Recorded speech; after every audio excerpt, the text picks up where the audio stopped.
Okay, losers bracket. The playoffs continue, everybody. We're heading into Blackheart's Bay. More best of fives. We got the Raiders against a Team Ash. 22 heroes, completely banned for the playoffs, and every hero can only be played once within a series.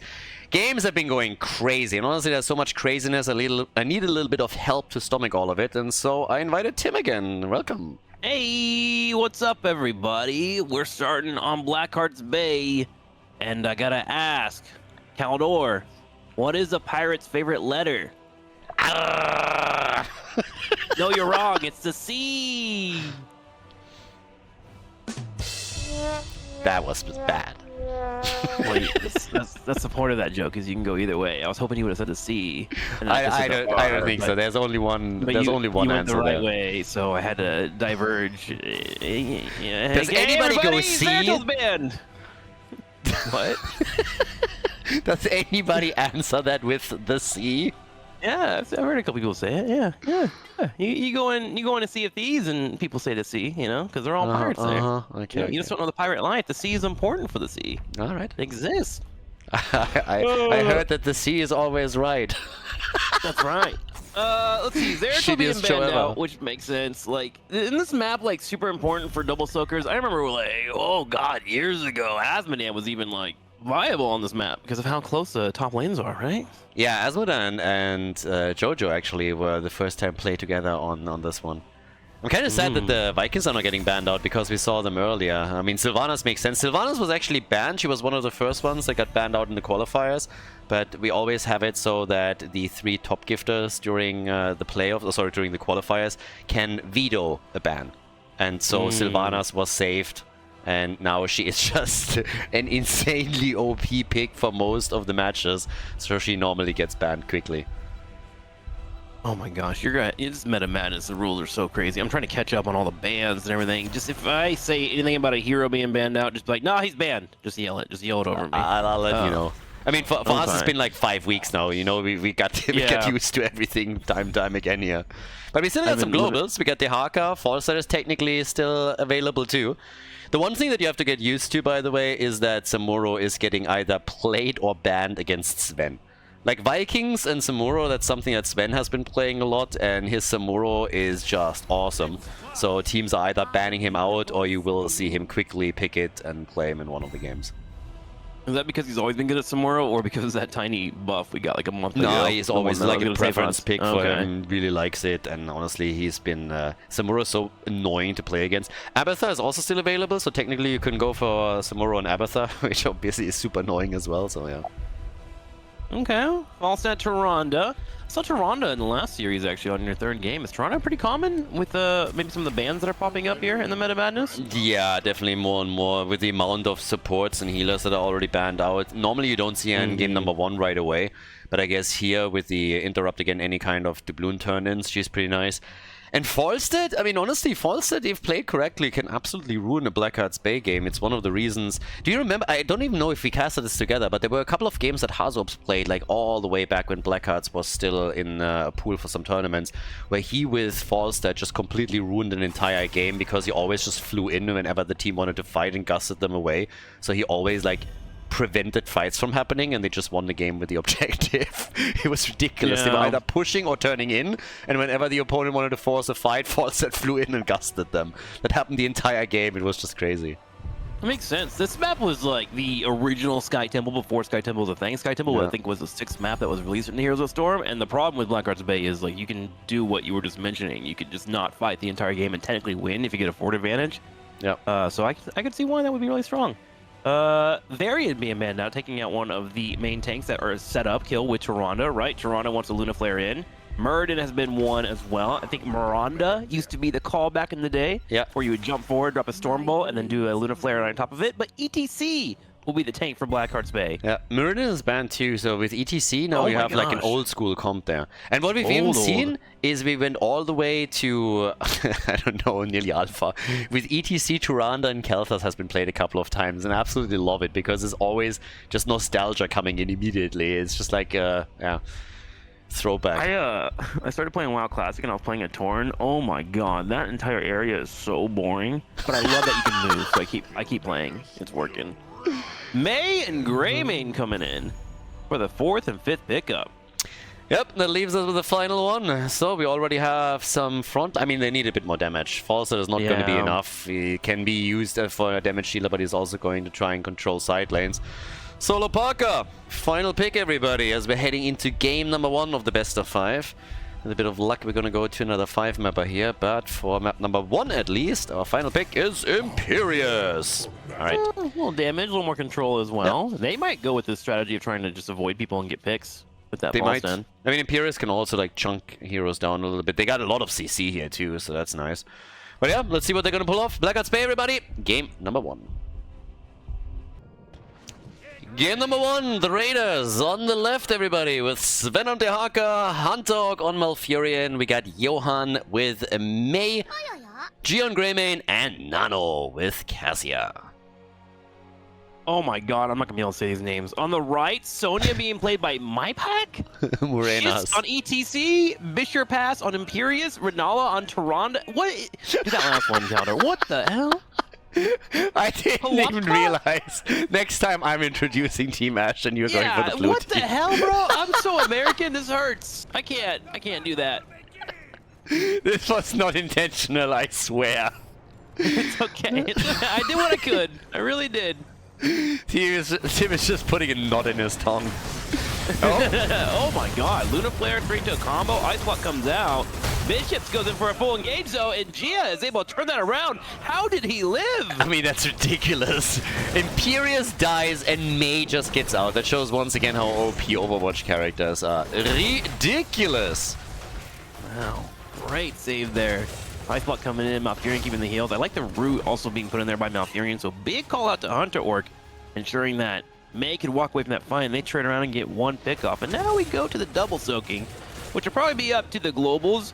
Back in the day when we used to play Blackguards Bay, the main focus would be on the bottom side, which is being replicated here by the red team. You want to try and make sure you grab those giants and those coins for that ever important turn-in. And down at the bottom of the map, we got the side laners right now. False at the top, but the first camps are up, so now it's all about the doubloons and trying to turn in. Sven. The problem if you're going up against Imperious ETC is just the amount of crowd control that you have. I mean, there's stuns everywhere. And Cassia is going to experience that firsthand in a second. Well, we lost Cassia, so unfortunate for her, but you and I, before the cast, promised that we would call doubloons booty. And you said doubloon, I did not promise any such thing. I'm going to need you to say booty like a pirate in order for me to continue this cast. Okay, so first of all, I have to say booty. Now I have to do it like a pirate. How do pirates say booty? The booty. They got to get excited, a little gravelly because they drink too much wine on the beach. They're not drinking wine. Pirates drink rum, dude. Like, seriously. It's acting. Be a theater kid for a second here. Booty. Give it to me. Give me the booty. When we have, like, I'll go and say it, but like not on cue. Okay, that's fine. That's fine with me. I can deal with this. Cassia walking into another engage zone. Power slid into a combo. Knocked up Tyrande with the Luna Flare Nano. Trying to escape, but gets knocked out. Wait, and the red team is they knocked off. up Cassia? Really? Oh, yeah. I had no idea. Well, I mean, I wish her all the best. Taking her out, man. Unfortunate for her. May and Malfurion will come down the bottom lane because they do need to get this under control. This could be a giant camp and a night camp. Even on the top. First turn-in has, by the way, happened. So, yeah, Blackheart's got his booty and is immediately... Yes, good. Become the pirate. Become one with the thespian kid inside you. Monoblade is freaking scary, dude. Look at all these health bars. Holy moly, dude. Okay, at this point, I think you smoked something. No, bro. I just woke up. This is me when I wake up. Burrow comes to the bottom lane. Nano's still in trouble, trying to get off the heels there, trying to survive, but red team is just destroying them. There's too much health down here. Sven could not show up in time, and poor Nano is struggling. 4 kills to 1. I mean, the fort in the mid lane is already destroyed on the red team side, but they are still winning the fights here. I just like that the blue team has at least been able to turn in the booty. And they're trying again in the middle. They're going for a turn in here. Sonya having 6 gems, tries to pop it in, turns around, gets a nice little hook there from Sonya. Wait. What does Sonya have? The hook. right? The Impale, right? She doesn't have gems. She has doubloons, and you told me they were calling the booty. Dude, if I have to do it, you have to do it. You're right. The 6 booties do not go in. Finally, the pirate will get it. There's 6 right there, and 5, and now the treasure has been dropped off, and we will have a slot of cannonballs slaying onto the forts. And at this point, we have Tyrande with a big booty in her hand. Wait, phrasing? It's not wrong. Like, look at her. She has one. You're right. Gia on the top side. There is another engage coming in from the Impale on Imperious. Tries to get the hook, can't quite hit it there. Gia getting some good auto texting while Finn comes in. Misses the drag, but Finn comes out the last second, and both teams are fighting for a few booties. 2 do go down, Gia grabs it, another drag finally connecting, and blue team is finally showing some life. Bishops goes down, double kill against the red team. Team Ash, I mean, they're always good for some team fights, but now it's the blue team that is trying to go in and get a kill. Grayman nearly falling here, but they also are getting closer and closer to another potential turn-in. There should be some booty in just a second. I think we should get some chests here. Yeah, some chests will be popping up to give some more treasure to our teams. A huge brute goes on the back line for Tyrande, but Power Slide to save him from shots on ETC. And it will be a scuffle over nothing, it looks like, as there is a bit of a trade and some fountains being hit. But if you look in the middle, Dahaka is sneaking around the turn-in point, decides to go ahead and head to the middle lane and start soaking as those 10s are right around the corner. Lopaka gets vision up at the top. And on the left, we still have the camp staying. You do know who Blackheart's favorite support is, right? No. Enlighten me. I'm sorry, Discord lost that? What'd you say? What? Okay, you gotta say the name itself, because I'm hearing growling and all I'm getting is I hear... Dude, what the hell? Rhaegar! Oh, Rhaegar! Okay, that's good. No, good joke. It's not your fault. That's Discord's fault. It is what it is. Noise suppression, OP. Wow. Rhaegar. Dude, that was all the funny that I had for a day. Like, all the funny, and you just made it disappear. Good joke, dude. No, I really was funny. I wanted to hear it. There's some booty. So much booty. Yes. Now the pirates will continue to drop off their treasure, but ETC is keeping an eye on them, slowing them down. Meanwhile, on the top side, Dahaka was fighting for those coins, grabbed a couple of them. Oh, a turnaround though on Falstad. Falstad got actually dropped off the bridge into the water. That's one of the best things about Heroes, the ragdoll physics. Oh, hang on though. They're still gonna fight without Falstad. They try to come around and go for a pick and misses. Sonya, however, catches Gia by himself. Oh my gosh, a scuffle continuing here, and the red team has been into a 4v4, but can they keep it up?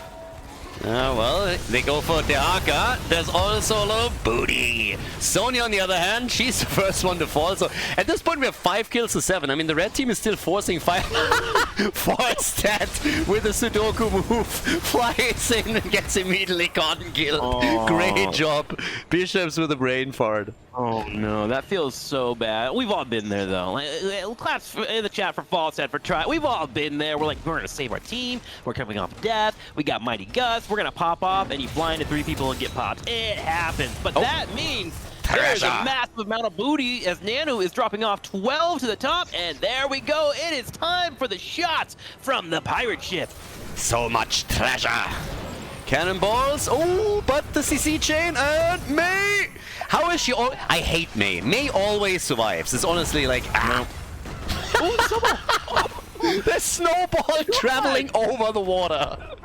That was sick. That was actually pretty cool. Yeah. Snowball of Jesus can travel over water. I like how it goes from I hate May to wait. That was kind of cool, actually. Shots flying in, and we will lose 3 forts for the red team. The blue team now ahead by 2 forts in a great spot in terms of static defense, but can they keep it up? Red team trying to come back in level 13 and grab the night camps, but Bayaya is able to scout it out with May. Decides not to engage and holds for now. 7 kills to 6, 13 on both sides. We didn't get Leap, unfortunately. I mean, we got Mosh Pit, but Leap, unfortunately, not a thing. 18,000 damage by now for Imperius. Force that's still defending at the top. I mean, each team has a global, so they can still use the globals to control the lanes as best as possible. And now we have level 13 on both sides, but obviously the structural advantage for Team Ash is... for the blue team is pretty big. Yeah, it's getting really difficult for red team. You see them just kind of hovering around the turn-in point. It's kind of what happens when you start to lose almost your infrastructure. You kind of just hope that your global can hold it down. Falstad will have to deal with the Hawk in the top lane and a Night Camp, and that will take some time for him to clear up. ETC does scout out that the blue team is hoping to stop by and go for a turn-in, as they have a total of 11 gems near the area at the moment, and the Hawk can burrow in at any point. Yeah, oh, double stun, nice! Good gas into the corner too, but they need to follow up and they don't get it. Imperius is getting attacked real quickly. There's the save, the Arca coming in, and here's the mosh pit from ETC. This has actually been a lot closer than I thought it would be. Bishop's trying to escape, though, goes for the impale over the wall, does finally walk away. It's a 1-for-1 trade right now. Sonya on the back line trying to do anything. Finally gets hit by a drag by from Sven, and they turn it around. It's a 2-for-1 trade, and the red team is running away with their tail between their legs, and no booty as Toronto's about to get picked off again. Toronto goes down, and the blue team is going for the treasure and the booty. Oh, this is getting really bad here. Look in the top lane. There's an entire camp there, as well as a catapult that will be sieging on top of that keep, and cannonballs coming in. Things are not looking good for the Pirates of the red team, and they might not be available for the sea in much longer time, as they may get picked off and get taken to round number 2. Especially since we had more doubloons spawn on the map, so more treasure for Blackhearts. 9 kills to 8 now, and there's still a boss up that they can get to. Oh, I forgot there was a boss this map. It's been a bit. yeah, that's kind of scary. Alright, boss and maybe another turn-in for them. They could get both, and level 16. I mean, generally speaking, Team Ash is not doing too badly in team fights. The problem that they're having is they're losing every single structure. Yeah, the map is a priority over fights, it seems like, on this map. Like, you kind of brawl a little bit for the doubloons and whatnot, but you're fighting for every inch of opening up this map, and the moment you lose it, it just makes your entire team comp fall off. And then you have to do more high-risk, high-reward plays, and they're setting that up right now. In the bottom left, there's a flank about to come up. Sonya's in the middle clearing out, but she is in a position where she can mount up and run over in a couple of seconds. Look at Cassia, by the way. That is big booty that she's having here. It's a massive booty. Oh, yeah. Oh, yeah. Wow. Nice Double jump, digits. She's been working on the leg day. Nice jump, squats. Yeah. That's 10 being dropped off. At least, yeah, that's one keep. Keep in the middle is now gone, 100%. It takes 2 full shelling to take out a core now, right? It's not 1 full shelling. For the core, yeah, like you need a bit more than Yeah. that. But honestly, even if you're just like taking the keeps down, that's already going to help so much. And this one True. is still getting 1 fire. The rest is going to travel to the top. So they're getting 2 keeps with this, I believe. I think this And one is going to double fall as catapult well. pressure. Yeah. Catapult on every single lane, so it starts to get to a point where bleeding out is not just a scratch anymore. They got a full artery completely cut right now, and they need to figure out a way to cinch that up. I mean, honestly, the Raiders have been absolutely stepping it up throughout all the qualifiers. They've been one of the top 3 teams throughout every single qualifier and have even taken Hazu's teams out several times. So this is a pretty spicy match, and one of the weird things is that it is actually taking place in the losers bracket. Forrest flying in again, straight into the range of the fort, and yeah, they really want to force a fight, but the blue team is not giving them one. I don't hate it. Like, the dream there is pretty cool. Like, you fly in, Mighty Guts in the corner where the Giants are, and then you power slide in, mosh pit 3 of them, and potentially get kills. Like, that was a high-risk play. Just sadly, it didn't pay off, but able to escape. Good routine there. Valkyrie comes out, though, pulls in ETC. He power slides. Here's a snowball, though. Oh, my. Yeah, that one hurt. Oh, my. And the Hawk is just running down the back line. Look at that. Running straight for Tyrande. They don't mind if they go for a trade here. They know they have a number advantage. Tyrande gets picked up. There's no healing. Sonya is silent. She can't spin to win. And all the booty has been lost, buried at sea, as the blue team runs to the bottom lane here. They do have a wall and a keep, but you're missing something. Quickly. It's been a 5-man team wipe. Oh my gosh, it has been a 5-man team wipe. Thank you for alerting me. I totally did miss that. Also, I another 4 noticed. seconds. Can they defend this? Can they do it? Nah. Well, think yes, so? Gust, but they're splitting already. Dude, they might actually be able to defend it. Yes, they are. Yeah. Gust is still there. Power slide forward. Needs a Gust now if his ETC doesn't get picked off. ETC's kind of getting low. Valkyrie comes out. He's going to Gust him into the key. Yeah, I mean, ETC is there. Even if he hits a mosh pit, there's nobody else alive that can help them. Damage? Sometimes, yeah, sees the opportunity, but sometimes he moms spaghetti it, and it's a little spaghetti there. Just a little bit. The keep at the bottom of the map is going to be killed by siege giants pretty soon, and then one catapult that is attacking. I mean, Ash needs a team. The problem is that Ash needs a fight, and the blue team is not going to give them one. They're totally happy to just walk away from this. Yeah, like 20s around the corner. They have the giants down here. Look at that. There goes the third keep. Catapults in all lanes. And now it's do or die, straight up, for the red team. And it looks like dying is going to be the option, as ETC has been put to sleep and silent. Toronto even trying to chase, overstepping. 20s finally connect for the blue team, but 3 are already dead. And now Falset and Sonya have to somehow buy time for everyone to spawn. A snowball on the top left catches Sonya off guard, and she actually will fall to Gia. One Birdman and a Dwarf. Can he do anything? The quest's already falling. And Falset is dead too. So another 5-man wipe as they go straight for the core. And well, that's game. The Raiders taking victory on Blackheart's Bay. They got all the booty. And they're taking the W too. 19 kills to 9. A 1-0 for the Raiders in the best of 5. GG. Before we head into game number 2, make sure that you subscribe to the channel if you haven't done it yet so you don't miss out on any future content here on Khaldor TV. Gun of Terror, map number 2, 1-0 for the Raiders. I mean, Black Ice is always kind of fun, but I gotta admit that Team Ash was just trying to brawl it out and they didn't get the success there. So, we're heading into the second map. Huh? Sorry? They got forced into it. Blackheart's Bay just be like that sometimes. Yeah, I mean the problem with Blackhearts, we talked about it already before, that with Falstad you can essentially try and prevent fights from happening. They found themselves in the opposite situation where they were trying to force the fights with Falstad. Didn't quite work out as intended, but yeah, now we're going on to another big map and we get, again, the Vikings and Abathur also banned out. Apparently both of these teams hate fun. They must be German or something. I mean, they hate fun or something, so they must be Jesus Christ. German people are fun. I've been in Germany, okay? You guys are hard on yourself. You need to stop that. You guys are great, all right? Very funny. Yes, you're we have great, some great jokes. You have good kebabs. There is a lot of gray in your cities, but it's great overall. But yeah, out of their Vikings makes sense. They delay the game like crazy. We've seen what those situations can really break out to, and they just want to, you know, not go that route. I vibe with it.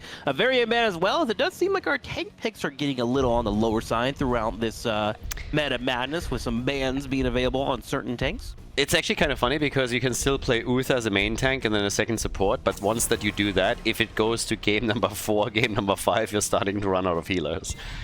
On map 5, essentially, you have to either go for a gentleman's agreement where nobody bans a support, then each team can have one, or if teams start to ban supports, most of the time they're ending up in a situation where nobody has one, and then it gets real funny.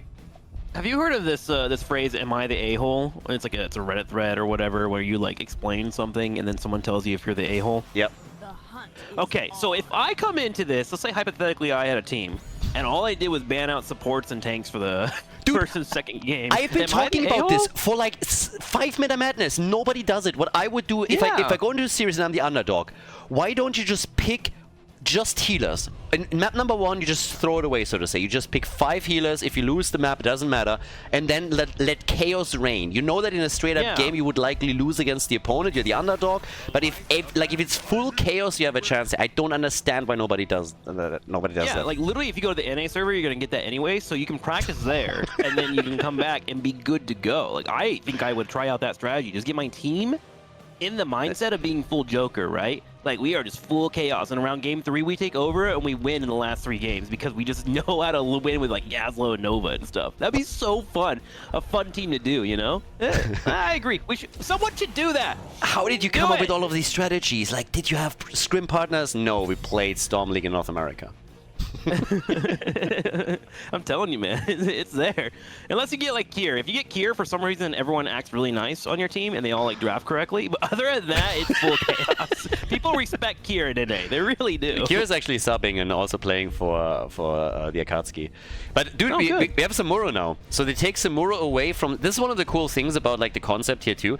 You don't have to ban a hero against a player. You can just pick it away if you have somebody that can play him too. So right now they're picking Samuro, but removes it from Sven. He can't play it, and now they can be the annoying bastards that just push for structures with him.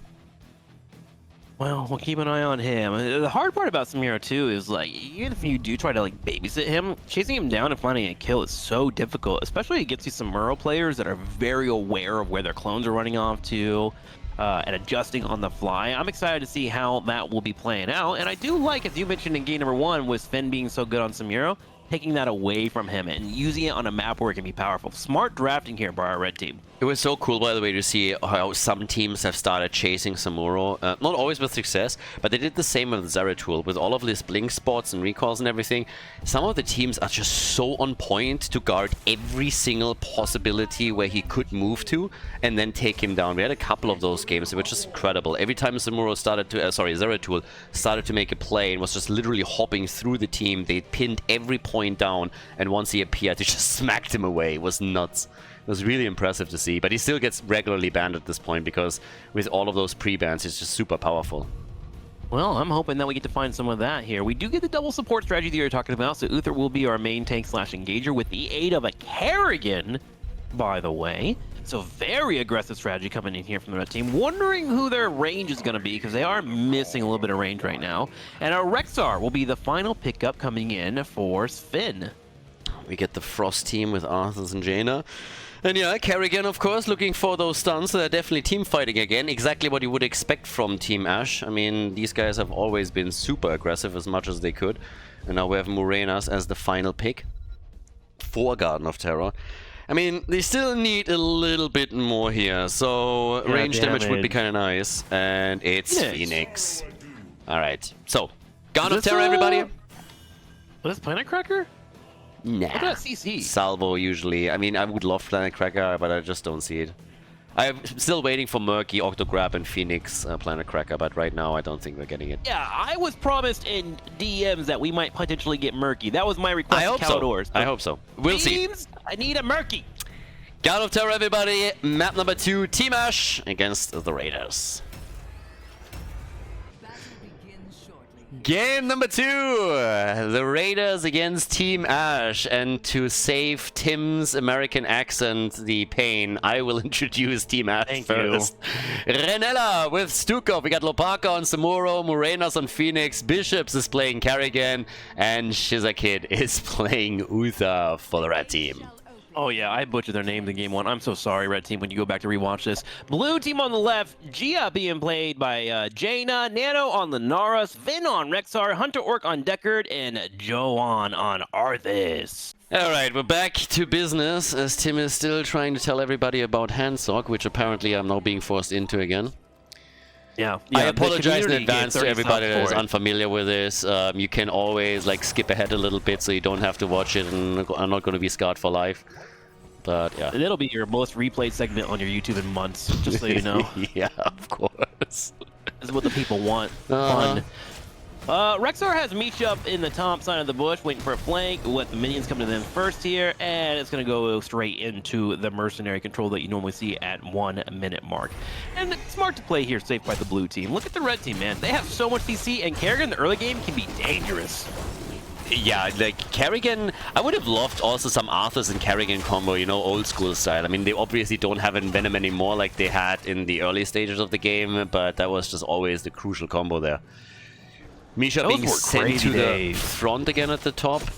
I mean, honestly, I'm looking at this and it's just unbearable to see Misha taking the brunt of the damage every time.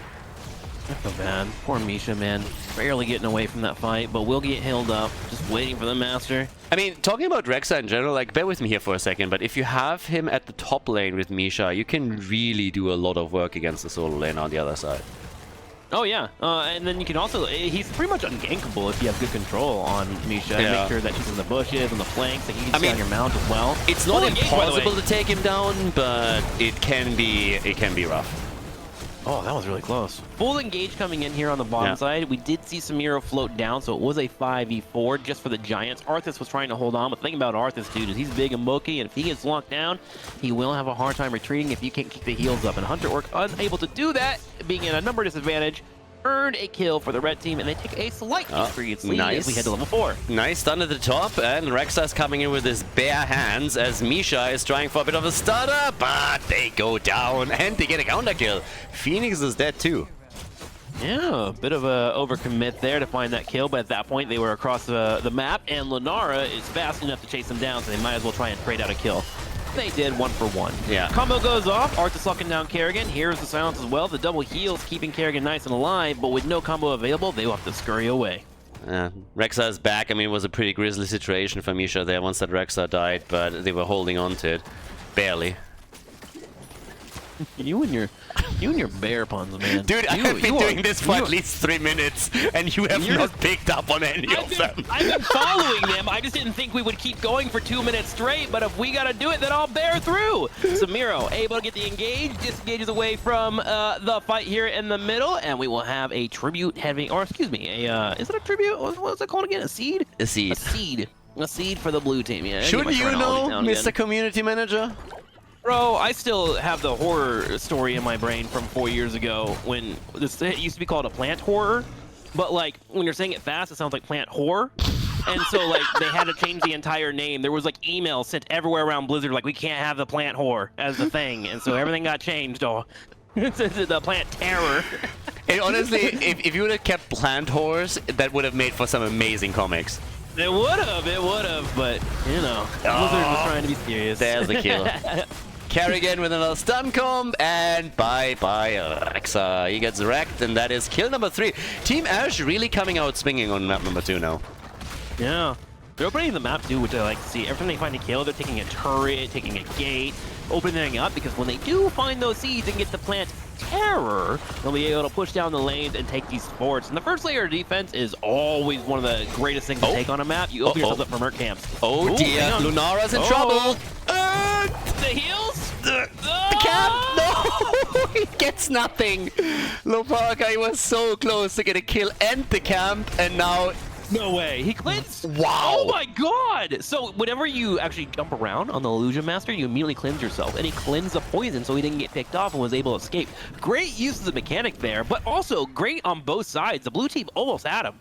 That was actually amazing from Lopaka. I mean, seriously. I thought he would be able to get the kill, but getting out like this was huge. I mean, even if he doesn't get the kill or the camp, he wasted so much of their time and forced them to all defend there, gave more time for the rest of the team to easily pick up a seed that they otherwise would have probably not gotten without it being contested. So, good job.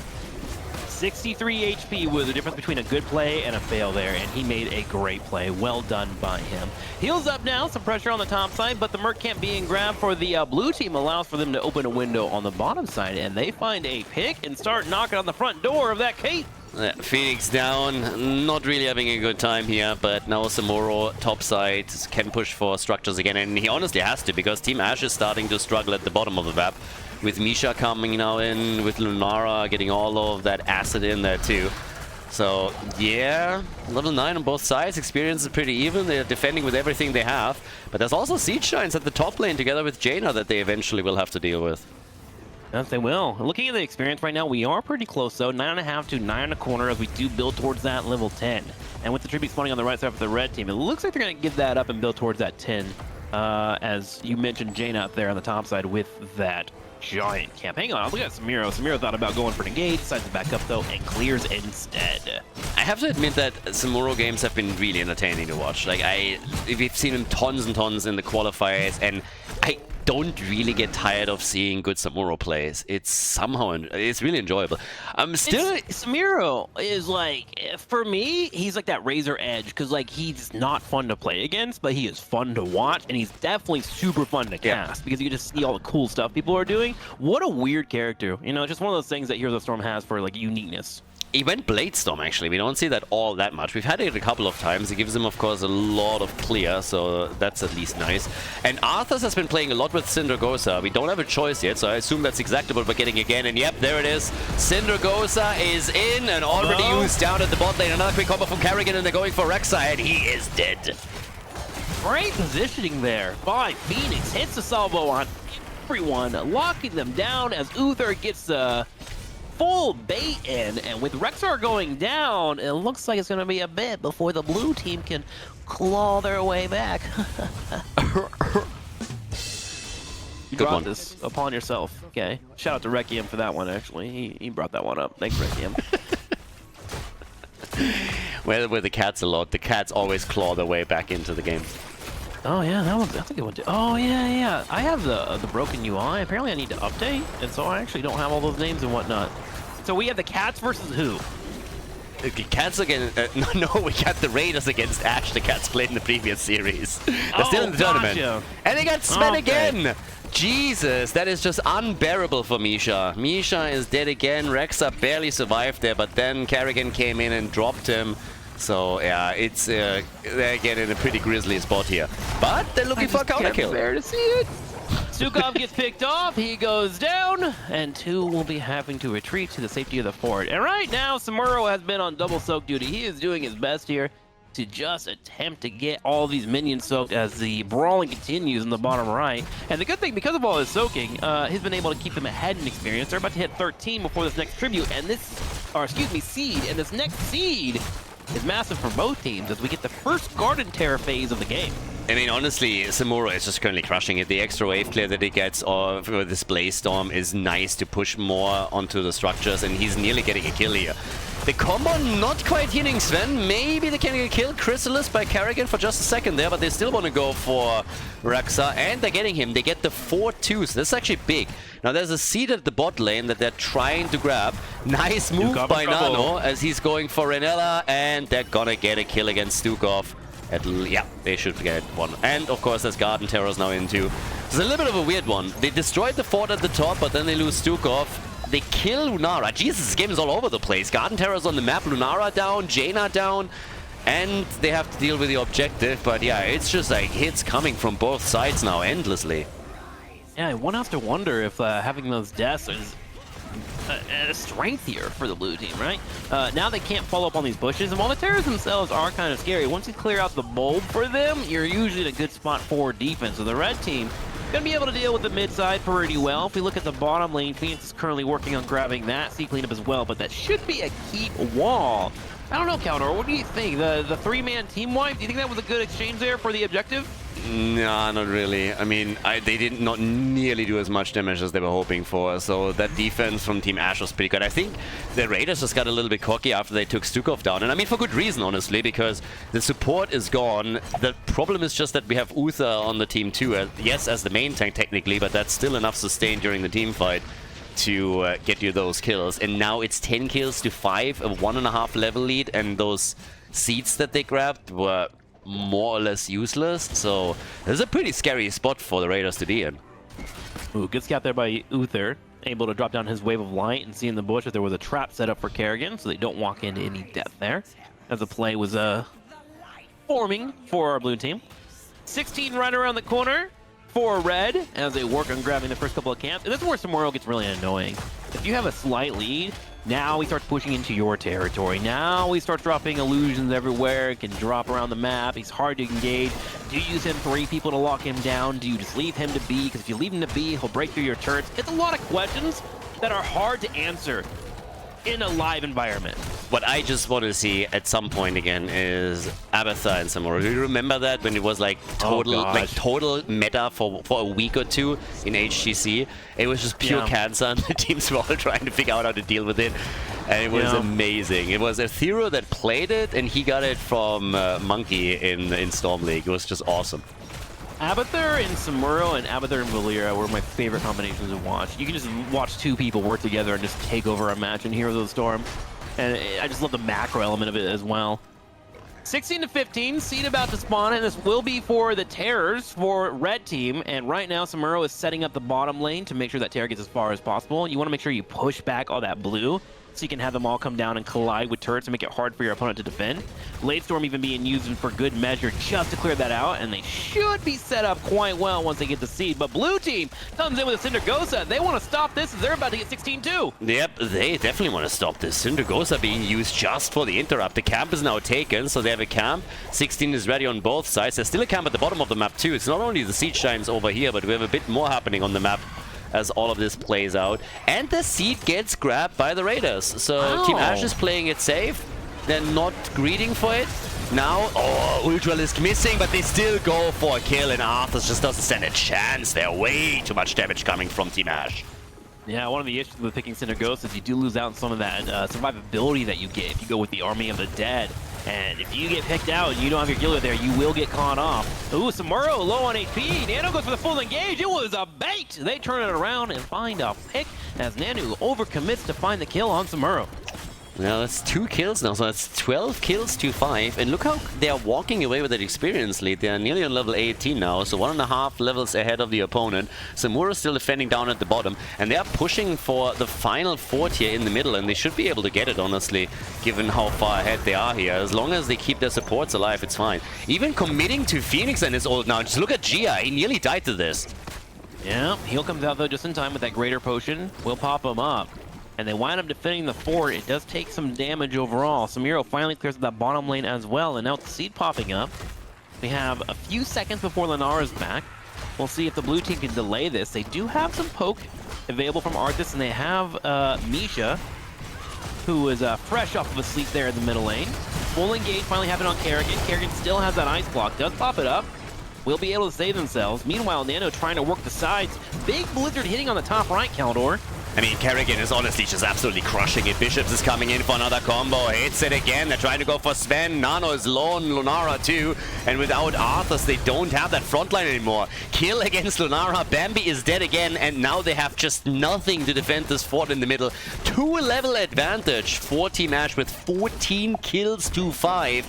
And they have also their Garden Terrors. I mean, this is a big, big opportunity for Team Ash, particularly since they're so close to 20 now. They might get the Storm Talents with this as well. Yeah, one thing to consider is truly the strength of Uther and Kerrigan together. I totally forgot about the synergy they have. The Divine Shield line from the setup, the Maelstrom, or excuse me, not Maelstrom, but the Shield popped up if they're able to get off a full combo. The heals, the armor, it has been such a deadly combination. And then you have anyone on the side trying to clear up like we have seen with Samuro, and you're in a prime position to take a lead. With that lead, they will hit 20-17, and they start burning down this keep. Bulbs popping up in the middle between both of these keeps to keep them from shooting off any shots. There's one keep. Can we get a second on the bottom side? Let's see if the team is going to rotate down here. They may even look to go for a kill. As Bishop sets up, goes for a combo, locks down Arthas. The combos from Kerrigan. They somehow kept Arthas alive, but damn, he's struggling here, and he falls anyways. At least Dukov is destroyed, so Nano is doing whatever he can to keep the team together, and he actually gets more kills for them. Is able to take maybe Phoenix down. No, the unconquered spirit for Morena. He's still alive. And the keep at the bot lane is nearly dropped. Jaina is doing her best to try and keep it in play, but I don't think it's happening with the catapult still shelling away against it. They are losing so much ground here, it's ridiculous. Second keep falls. The fight in the middle hasn't stopped yet either. 16 kills to 8. They want Uther, they might even get him, but damn have they lost ground here. That they have, and even with these kills, it took them a bit of time, right? Kerrigan will be back up in 28 full. Gonna support Samuro as Phoenix is in a position to delay them if he can't get out. Assist him if need be. Alright, Samuro being chased down by this bear here. Charge goes in. Phoenix over the map, though. He turns around, and they try to get a kill on Rexar. Oh, he's been picked off. Wait a second. Is that a fake death? Oh, it was, as Misha turns around and gets a couple of picks. Samuro, though, sneaking out. Phoenix finally got caught with a Howling Blast. He's able to teleport. Oh, my gosh, this is stressful. Yeah, Morenas is escaping. Samuro comes in again, tries to whack away against Jaina, but he has to be careful that he doesn't overdo it either. And Morenas is finally gone with Nano coming back. He takes immediately charge of the fight and is able to get the hits in. Nano in 20 is scary. I mean, Nano in general is super scary, but they're going for him again. Can't get the kill. Syndragosa, and they go for another one. Kerrigan is down, and all of a sudden Nano is absolutely popping off in these fights. Yeah, blue team really fighting their way back, keeping the staggered deaths going. Now 40 seconds for Phoenix, 55 for Kerrigan. One good thing here is Samuro can stop the mini waves from pushing in, which will make it a little bit more difficult for the blue team to step up.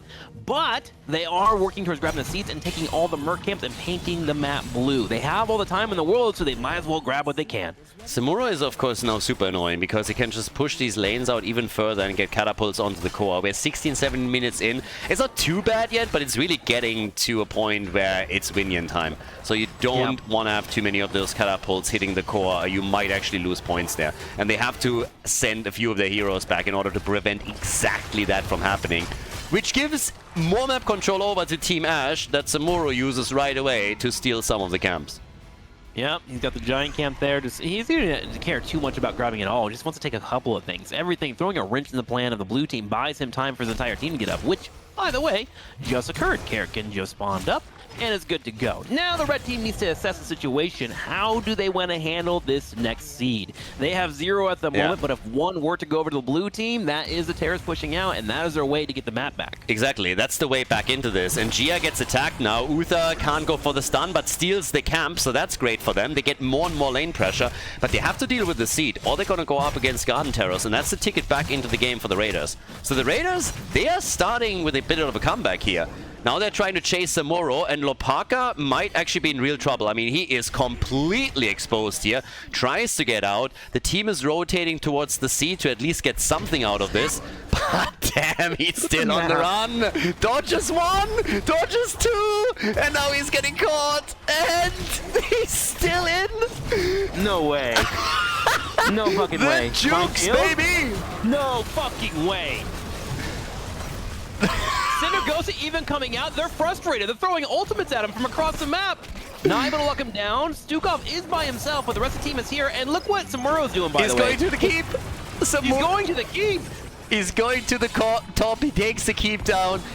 The seed is already taken, which means that there is not a single lane that has a keep standing. There's catapults everywhere. Yeah. Kerrigan is jumping. Nice ice block. Really well done. But Gia is only delaying the inevitable. He dies. Samuro can go for the core. The core is losing hit points, actually. The core is already losing hit points to the catapults. Uther is dead, but he'll be back. They go for Kerrigan. And look at Phoenix just melting them. And that is game. The series is tied. Team Ash has pulled it off with Lopaka, rocking it with Samuro here. They win God of Terror and tie it up. Wow.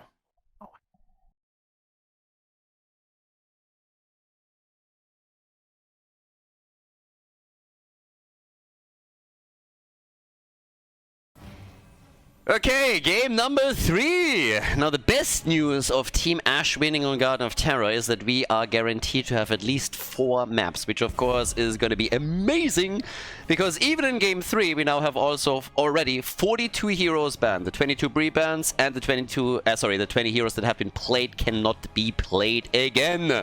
So it's going to get spicy pretty quickly here after Bishops wrecked the Raiders with his Kerrigan. You are the king of backhanded compliments. I fucking love it. Like, what did I do now? The winning team has lost one. That means, everybody, the loser has given us 4 or 5 maps. This is great news, everyone. Everybody wants to see a 5-mapper. I agree.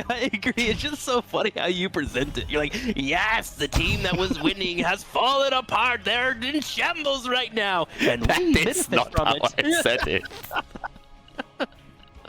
I am also excited for more maps as well. I am. Varian banned for the 3rd time this series, and a Vikings ban being taken away from Shire. The winning team has fallen apart. They got destroyed. They got crucified. And this is good news because... Maybe you should. Maybe you should. I think people would appreciate it more. Just full send it, dude. Yay, shambles. Also, the way that you're going for this like half-assed Nazi Germany accent and then I copy it makes it so much worse at the same time. Oh, whoa. That was typical generic bad guy. That had nothing to do with 1940s. Yeah, and 90% of them are Germans. So it's like you have half Russians and you have a couple of Germans. This is the Yeah, same I was thing. gonna say, in America, Russians are the bad guys in our media, Yeah. okay? The Germans actually get a pass for most cases. The blue team got destroyed because they ran out of vodka and they got absolutely annihilated. But it's good news because more Euros played more maps. There you go, wow. That's my Russian accent. I'm pretty solid. Are you sure you don't want to do GTRP? You can join me, man. We'll see, we'll see. That'll be good. Malgana's first pickup, dude. Malgana's is like the one tank in Heroes of the Storm that is like so obnoxiously hard to deal with for me. It really is. And yeah, go ahead. He just doesn't die. Like, he's so annoying. Even watching him, you always think the opponent gets a kill and then he just walks away from it. And then, like, we were watching a match earlier that you were casting, and Mal'Ganis literally dived into 4 people. His team got sectioned out by a diva with, like, bunny hop, and the Mal'Ganis just walked away from the fight like it was nothing. It's something that you have to consider in the draft. What you want to do for terms of damage. Percent damage is pretty useful, but not a guaranteed type of kill. And you also want quick lightning damage at the end, too, so before he pops his ultimates, right? Both of them are very good at keeping him alive. Johan got hit pretty hard with all of the pre-bans because they're targeting pretty much all his preference picks. But his Mal'Ganis is solid as well. And now we're also getting Zeratul for the first time. I mean, he's been banned consistently. And Zagara is probably not gonna enjoy that. Zagara's not bad on Dragon Shire. She's actually pretty good given the amount of bans that we have. But Sven is just gonna try and hunt her down whenever he can. Okay, well, let's keep an eye out for that. Zeratul being one of those game changers that you have in Heroes of the Storm.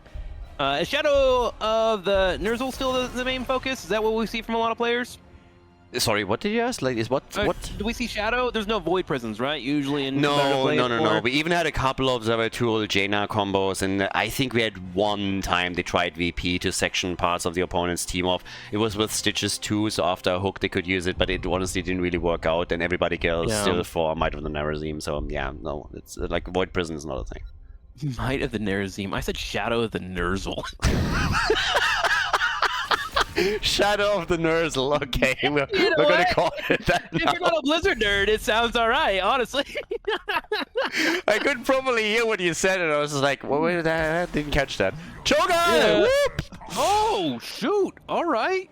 Nice. Speaking of game changers, is Ariel available? Now you have to... Yeah?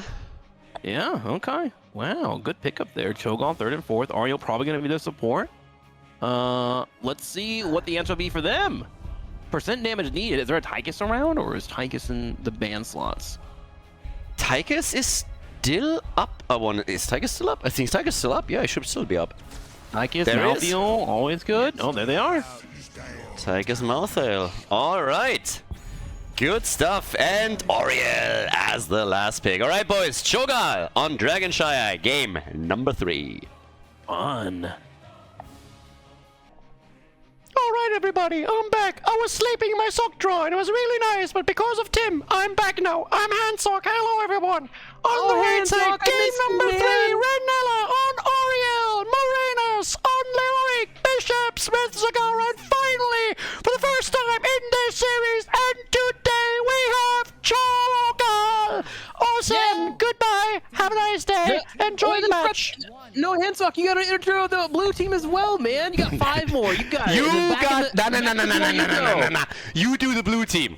Game's running, All Tim. right. Game's running. On the left, the blue team. Gian, Zeratul, Nano on Tychus, Vin on Malthael, Joan on Mal'Ganis, and Hunter Orc on White Man. Thank you, Handsock. It's a pleasure. We'll see you the next Meta Madness. Love Handsock. Take GG at the end, too. Nobody wanted to see this, and I apologize to everybody that had to. That was worth. That was 30 subs. Thank you, chat. Clap for everybody. Clap for everyone. Well done. Thank you for supporting Khaldor's content. Bottom lane, taking a sieging though, as Cho'Gall is actually chunking out Mal'Ganis, making him look kind of killable. Actually, what I want to know is how Nano is going to play this, because Nano is currently going in to press the advantage on level 1, so all on the range on on that. So, yep, there we go. Anyway, oh, Carrick! No, that's a Zagara, the others are a queen, sorry. Nearly killed, Bishops gets out, so we don't have a single kill yet, but honestly, I expected there to be at least 2 kills coming in. Yeah, they're both queens. I wouldn't fault you for that one, Khaldor. I am curious which team is going to peel away and start working on those merc camps on the bottom side, which is usually a focus for Dragon Shire. Zeratul thought about doing it, but after Malthael moved over to grab the Night Camp and decided to go ahead and soak for now, Sagia will be doing that for his team. Constant trades occurring down here as Nano tries to burn down Cho'Gall, but Ariel, as long as she keeps that hope up, will continue to provide the heals and keep the exchanges going well for them. I'm honestly really surprised that they did neither ban Malthael nor Tychus if they were planning to go into Cho'Gall. I wonder if that was like a decision that was made a bit later, or if they just said, okay, we don't really care, we can still save this. And obviously, as the hero scales into the mid and late game, you get some amazing tools to, for example, just use a Molten Block to make sure that the last rites doesn't kill you, but still. Sure. It could have been a bit of an easier game for them, I think. And look at what he's actually doing. He's not going into the bigger they are. In the rhythm is in now. So he's really trying to get just as long of a minigun duration as he probably can against this. Sure, can see that happening here. We're going to keep an eye on the bottom lane. It looks like the tries are being picked up. Nano's starting to continue working on Cho'Gall. Back to your point, though, in terms of drafting it, I think at some point you do kind of get used to the comfort of playing your characters that may have counters against them, like Tychus and Malthael, and perhaps they're like, you know what, let's get these two out of here and use it for the draft later on. There's a lot of things to consider, but, you know, when people are kind of playing at this level, they usually have a plan in store if they are going to get countered, so I want to see what it's going to be. I mean, particularly Team Ash, but right now what we're getting is also a lot of stacks early on for In the Rhythm. I've been harping on this just so much, time and time again, that whenever you go for In the Rhythm, you really want your first couple of trades that you get out to be as successful as possible, because it just helps you to accelerate stacking throughout the game. And he's already at 23, so he's getting a lot done just with the first ones, and 32 is fantastic after 3 minutes. So Nano is going to have a huge duration on the minigun as all of this continues, which will put a lot of pressure onto the frontliners here. They got a Dragon Knight too, by the way. Malthael locked it in, I showed it on camera, but now the blue team is just crushing this. Cho'Gall is dead, Oriel is dead, so they get the kills, they got the Dragon Knight, they were working on at least those front walls, and this is a fantastic start for the Raiders. Yeah, Cho'Gall got baited into a 2v3 there as they used Cho'Gall and Oriel to try and face off against Hunter, Orc, and Nano, who was putting out some decent damage, and then Gia showed up at the perfect time with Mal'Ganis to lay down those 3 kills. So Cho'Gall and Oriel took a hit, and that experience gain is pretty massive right now if you look at the team experience at the top. 8 to 6, almost 7 for our red team, and that is going to hurt. Because remember, them getting the 10 here usually pops up around the second time the dragon pops up. And if you have a 10 advantage, usually you can try and steal it away from your opponents and whisk it fast. We get the Relentless Soldier over here now too from Tychus, and obviously the red team isn't too, I mean, yeah, they're a level behind. Level 7 to level 8, that starts to become a bit of an issue. You highlighted a level 10 advantage that we could potentially get. If they can get a kill against someone like Gia, on the other hand, they can make up for it quickly. But at least they are locking in the camp at the bottom of the map, so that's a good step into the first direction. That was a really quick turnaround by Oriel. Very heads-up play there, coming in from Ren. Giants will get cleaned up. There's the Night Camp as well. A pick here would be wonderful for our red team if they can find it. That's going to be hard. Mal'Ganis comes in, gets a couple of sleeps. The auto attacks continue to occur as he gets chunked down. Full combo now hitting on top of Ariel, but she has a hope bar ready to go and will heal everyone up. And they need something here, or they have to give up the next objective. Oh well, maybe they can auto-rotate them, but obviously when you're playing Cho'Gall, one of the biggest disadvantages is you only have 4 bodies on the map. That can be a problem if the objective is centered around holding 3 points at the same time. So we'll see how it works out for them. They're still sieging up at the bot lane as best as they can with this, and they're getting at least good damage in. So Cho'Gall, as he comes into the mid-late game, he can scale quickly. That's probably what they're really banking their hopes on right now. Okay, let's get these 10s. They're about to connect here, see what's going to be picked up. I'm assuming we're going to be seeing Odin. There's the Mind of the Nerzim. We have the Aegis coming in from White Man. Or White Mage, excuse me. Last right, and then, oh, what is that for Mal'Ganis? Dark Conversion. Yeah, and he even gets the Dragonite! Okay. Wow. Kicks Cho'Gall a little bit around. I mean, if you're kicking Cho'Gall around, you have to have some real strength in those legs. So good on the Dragonite, apparently like not skipping up on leg day. Sure, yeah, wow.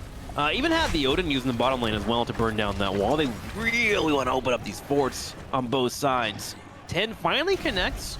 We have Aegis for Ariel. We have Entomb for Leoric. And then it looks... Ooh, is that an Upheaval? That sure is. Upheaval into Twisting Nether and then Devouring Maw.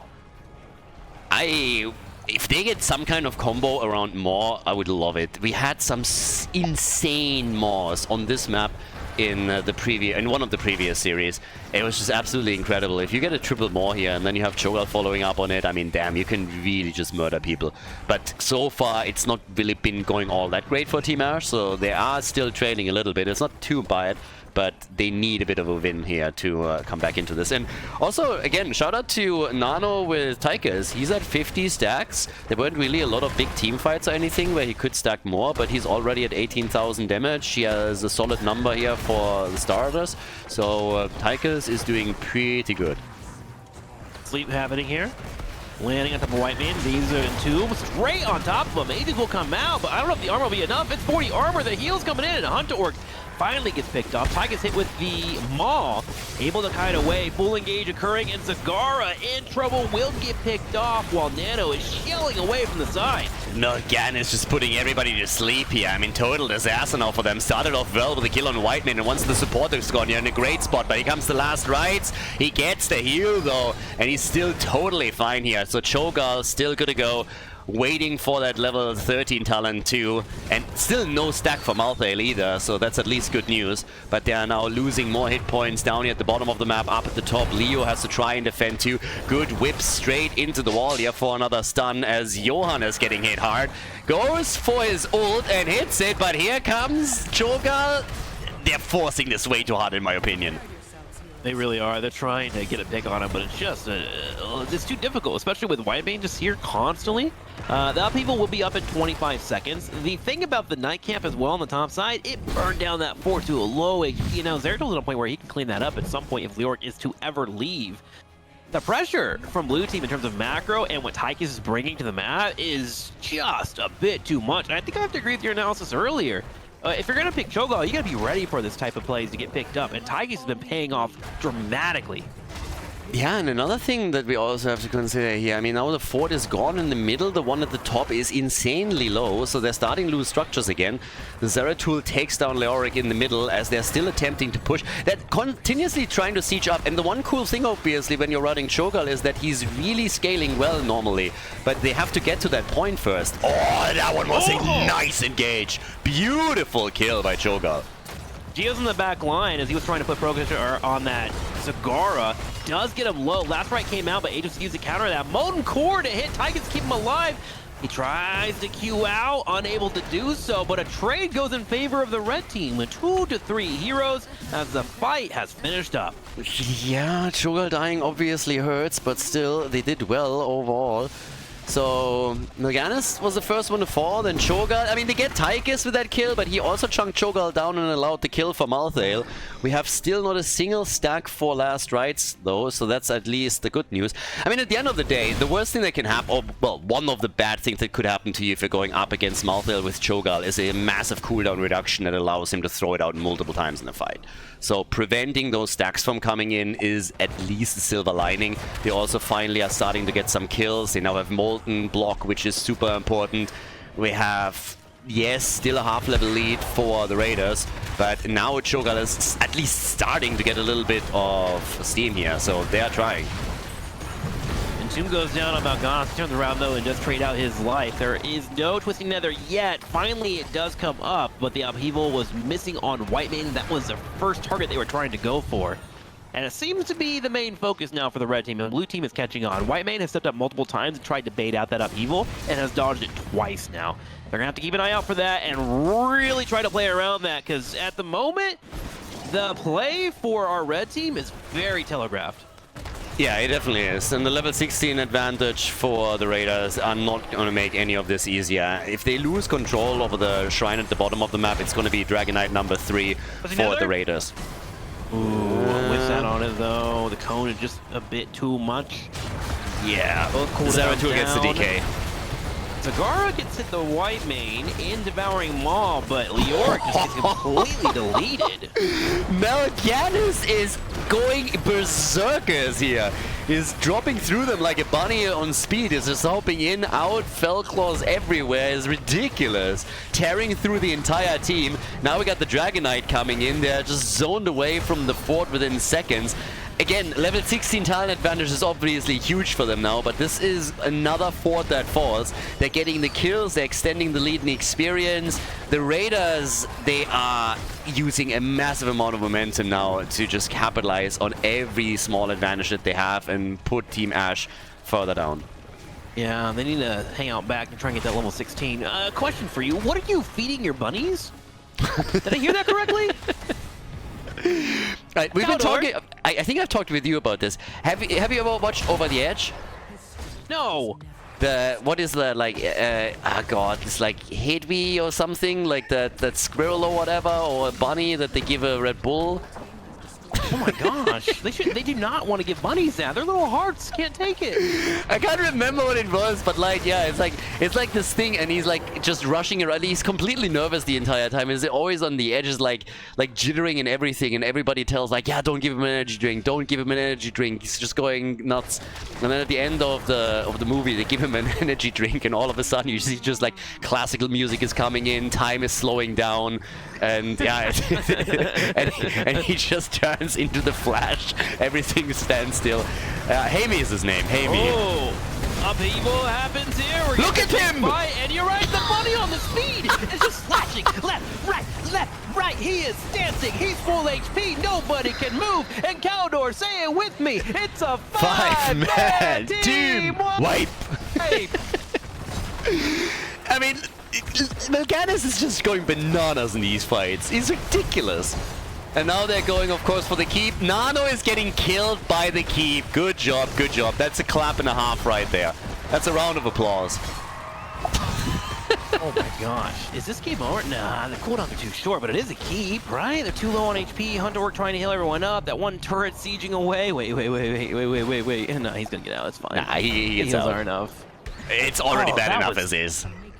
Devastating is the word I want to use here. Just devastating. A lot of syllables, but accurate. 114 stacks now also for Taika, so that's I think another 3 seconds, a little bit more on his trade, which is pretty big in team fights. In addition to that, we have them close to 20, of course, only half a level left. And the Dragon Knight gets announced again, which means once they have level 20, once they have Storm Talons, they can go for another DK and potentially take it. Gia, on the other hand, yeah, caught and killed. Bye-bye, Zeratul. And that's what you need to do. When you have your back pinned against the wall, man, you need to push back on that wall and try to take it out with the sledgehammer. And the sledgehammer is coming. Big Q coming in.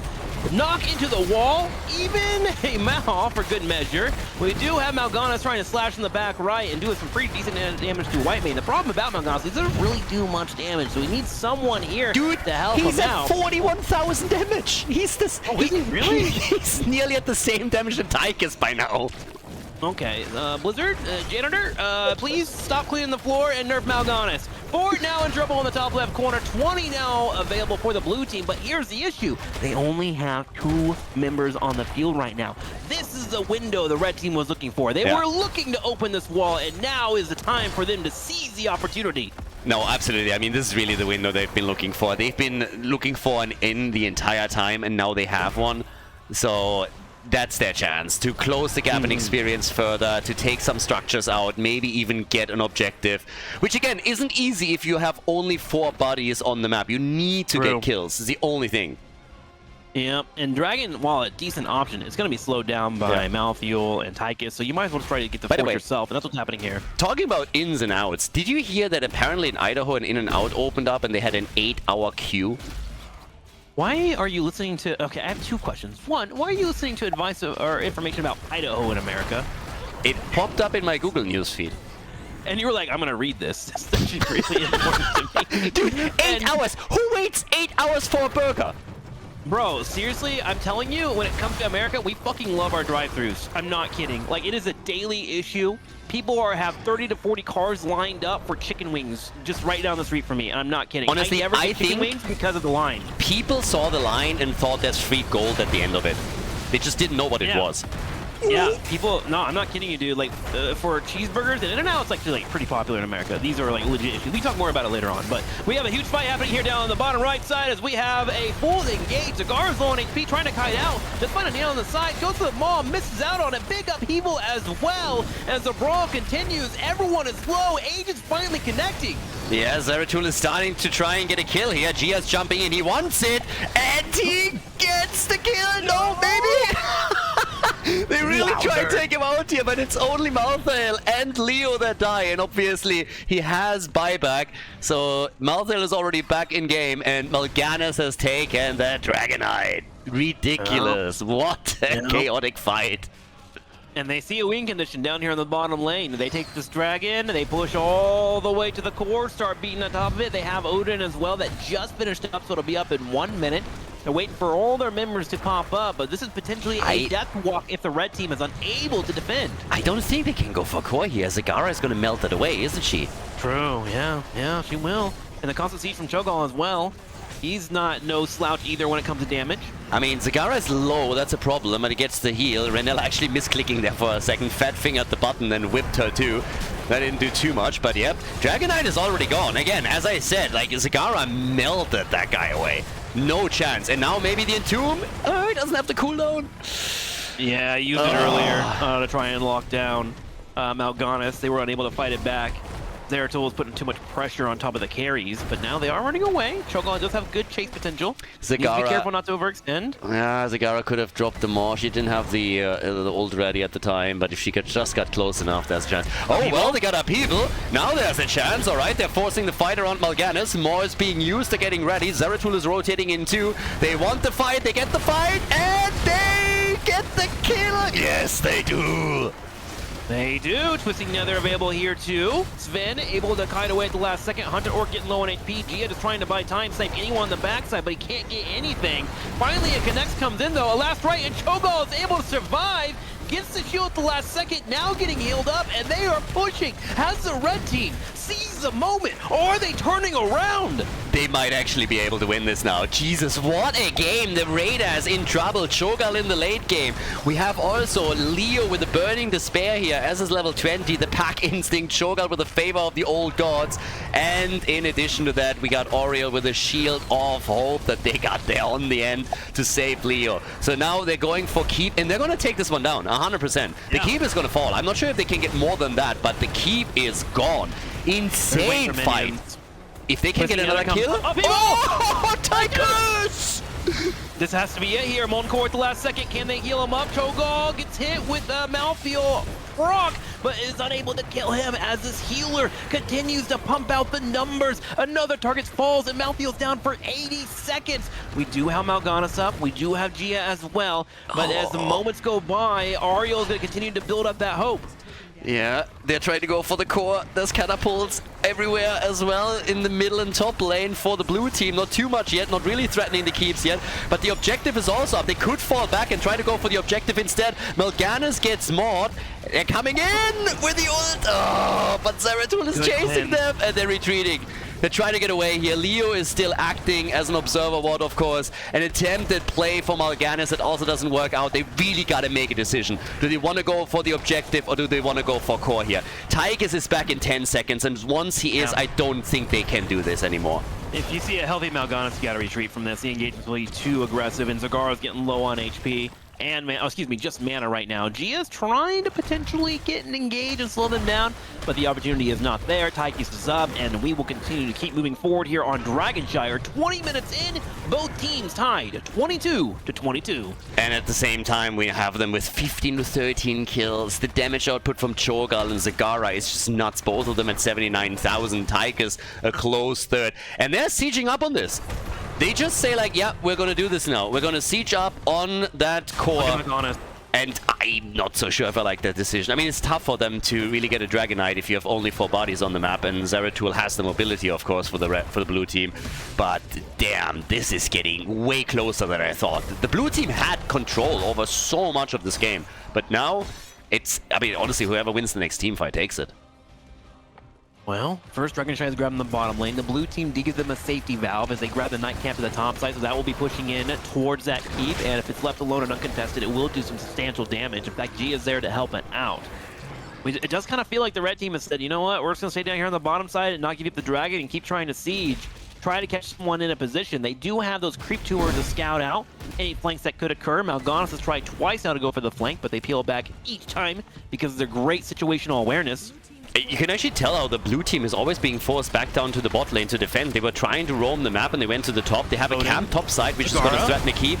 But here's the fight, and Zagara, last rights, he still survives, and they get the kill on Mal'Ganis. Mal'Ganis is dead, 5 versus 4. Maybe now the opportunities they're making on the play for Malthael, and he dies too. Malthael is dead, no buyback for him, nothing available. It's a 5 versus 3. They want Nano, and can they get him? Nano! No, he gets out. Big heal from Whitemane. Gia finally picks off Zagara. I gotta shout out Renella, by the way, on Oriel, just really fueling this entire offense. Leoric finally does get picked off, but he'll be back eventually. Oriel will have to retreat, and that Night Camp we mentioned earlier finally gets to the keeps. Both of them are bruised and battered, down to 100 HP. They are unable to get back in time to defend those because Gia is chasing. There is a stun. There goes a hit. Somehow they lock down Zeratul, but Cho'Gall, he is down, and there is only an Angel left to weep. Yeah, Renella is out of hope. Well, currently he still has some left, but not for long. The keeps are falling. Keep in the top and the mid lane. Yep, there they go. Well, actually, okay, one of them falls. The other one can still be hit, but yeah, they're trying their play down here. Obviously, Leo is back, but this is looking real bad. With another 40 seconds missing until we're having Cho'Gall back on the map. Oh, the blind? What? No way. No, this can't happening. They're not getting kills here, are they? They're trying. Another Aegis. What? Oriel's fading out of her mind. Holy shit, dude. Oh my god. Oh, the fuck? No way. This was GG. This was over. What did just happen there? Greed, my man.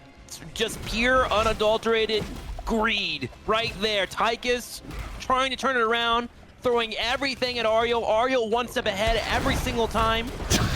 Malthael gonna go for an engage, but Zagara is here. The hope is available. They're waiting for the last rights. What a brawl! What an insane brawl! Sven is dead. He should be able to buy back, though. Yes, he does. Sven buys back. Cho'Gall is back too. This is insane. I mean, this is honestly insane. What the hell is happening here? This is ridiculous. Entomb happens. Lockdown over here. Trying to get top of Malthael. Another Detainment Strike, locking him into a corner. Upheaval comes out. Ooh, just a bit too much. Is able to cleanse himself. Mal'Ganis gets locked down by a Maul. Malthael is dead. If they get the kill, they take it. Tychus up in 3 though. You are kidding me. They have no keep left. They have no keep left. No structures. Nothing. Nothing. All that the Raiders had to do was buy a bit more time. And then losing. Team Ash. No way. Another Detainment Strike, locking down Zeratul. I don't know if it's over though. Like, I thought it's over 2 or 3 Maybe times, not. so I'm just holding my tongue. Catapults on the core, dude. We're 24 minutes in. Catapults on the core in just a little bit. They have to win it now or never. The red team has no chance anymore. Either you go or you die. Those are your options. Waiting for their What's going on in this game? They're waiting for a full combo. That's all they got. It's a race against time. You're completely right. I agree with you now. Now is the winning time. They're trying to wait for upheaval. It's now available. They go for 40, it. 40! Cho'Gall is down! 30, 20! And they're focusing it! They have it! No! 1%! No It's over! Holy shit! Renella!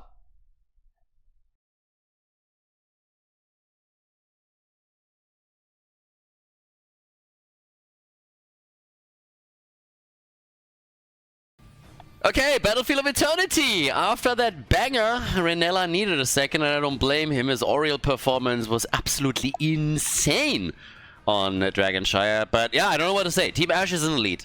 Cho'Gall has won. Cho'Gall is by far the best hero in the game, clearly.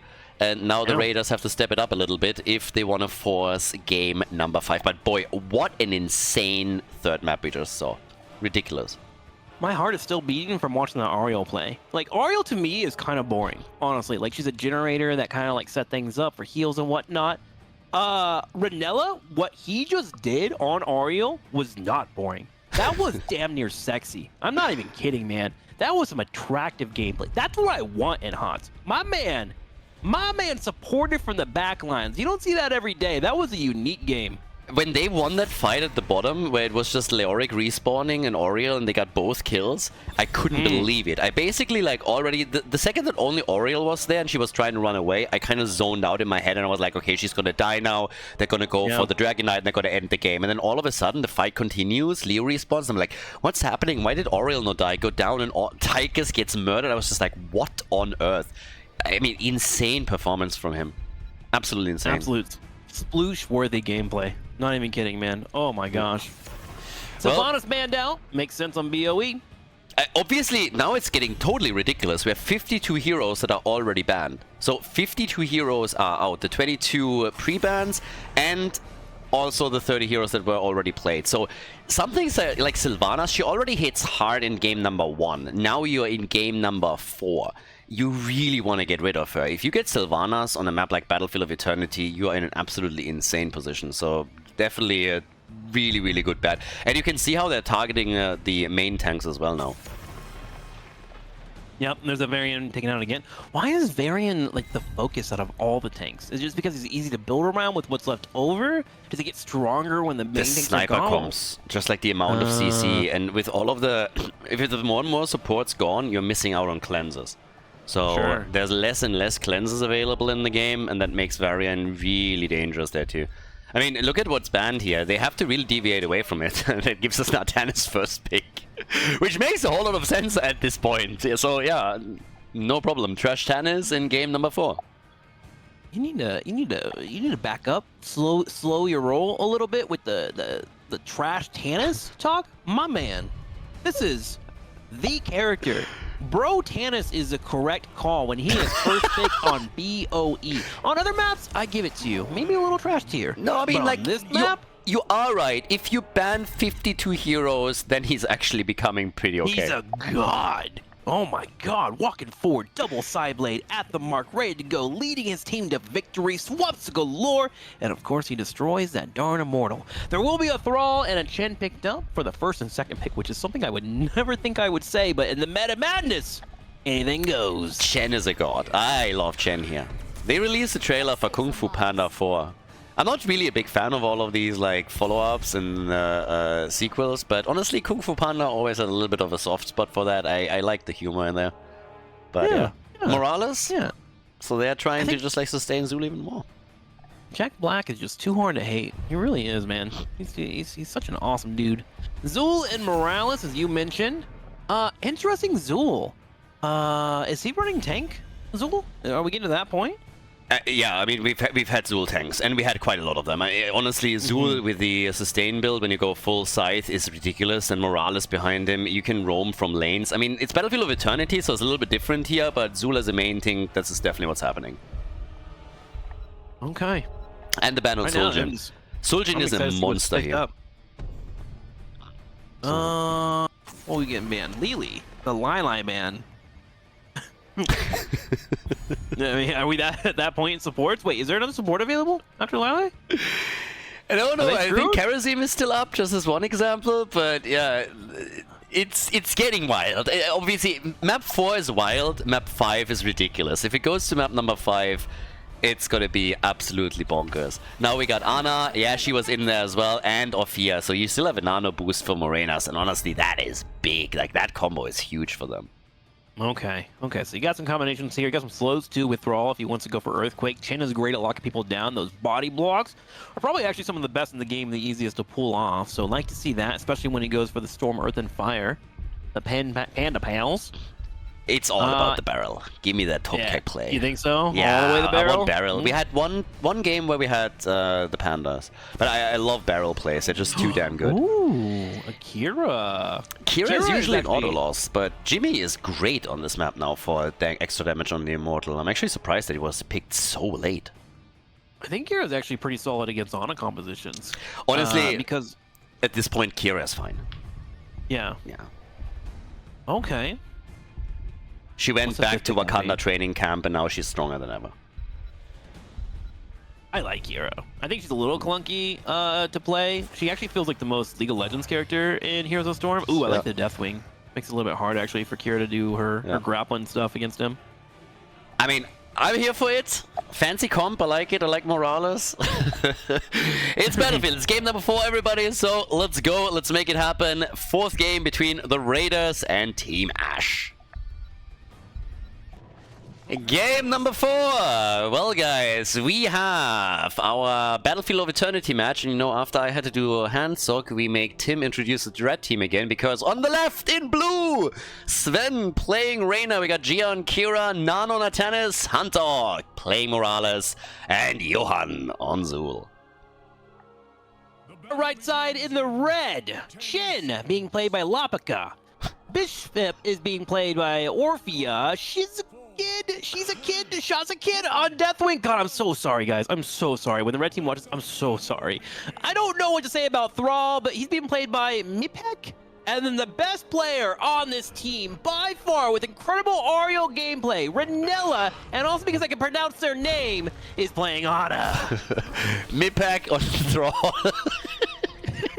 No, I'm so sorry. Like, I can't even Dude, bullshit my I way can't out read of it. that either. But yeah, he's pronounced Morena, so that's Cyrillic. So I don't thank you for not being able to burn that one off.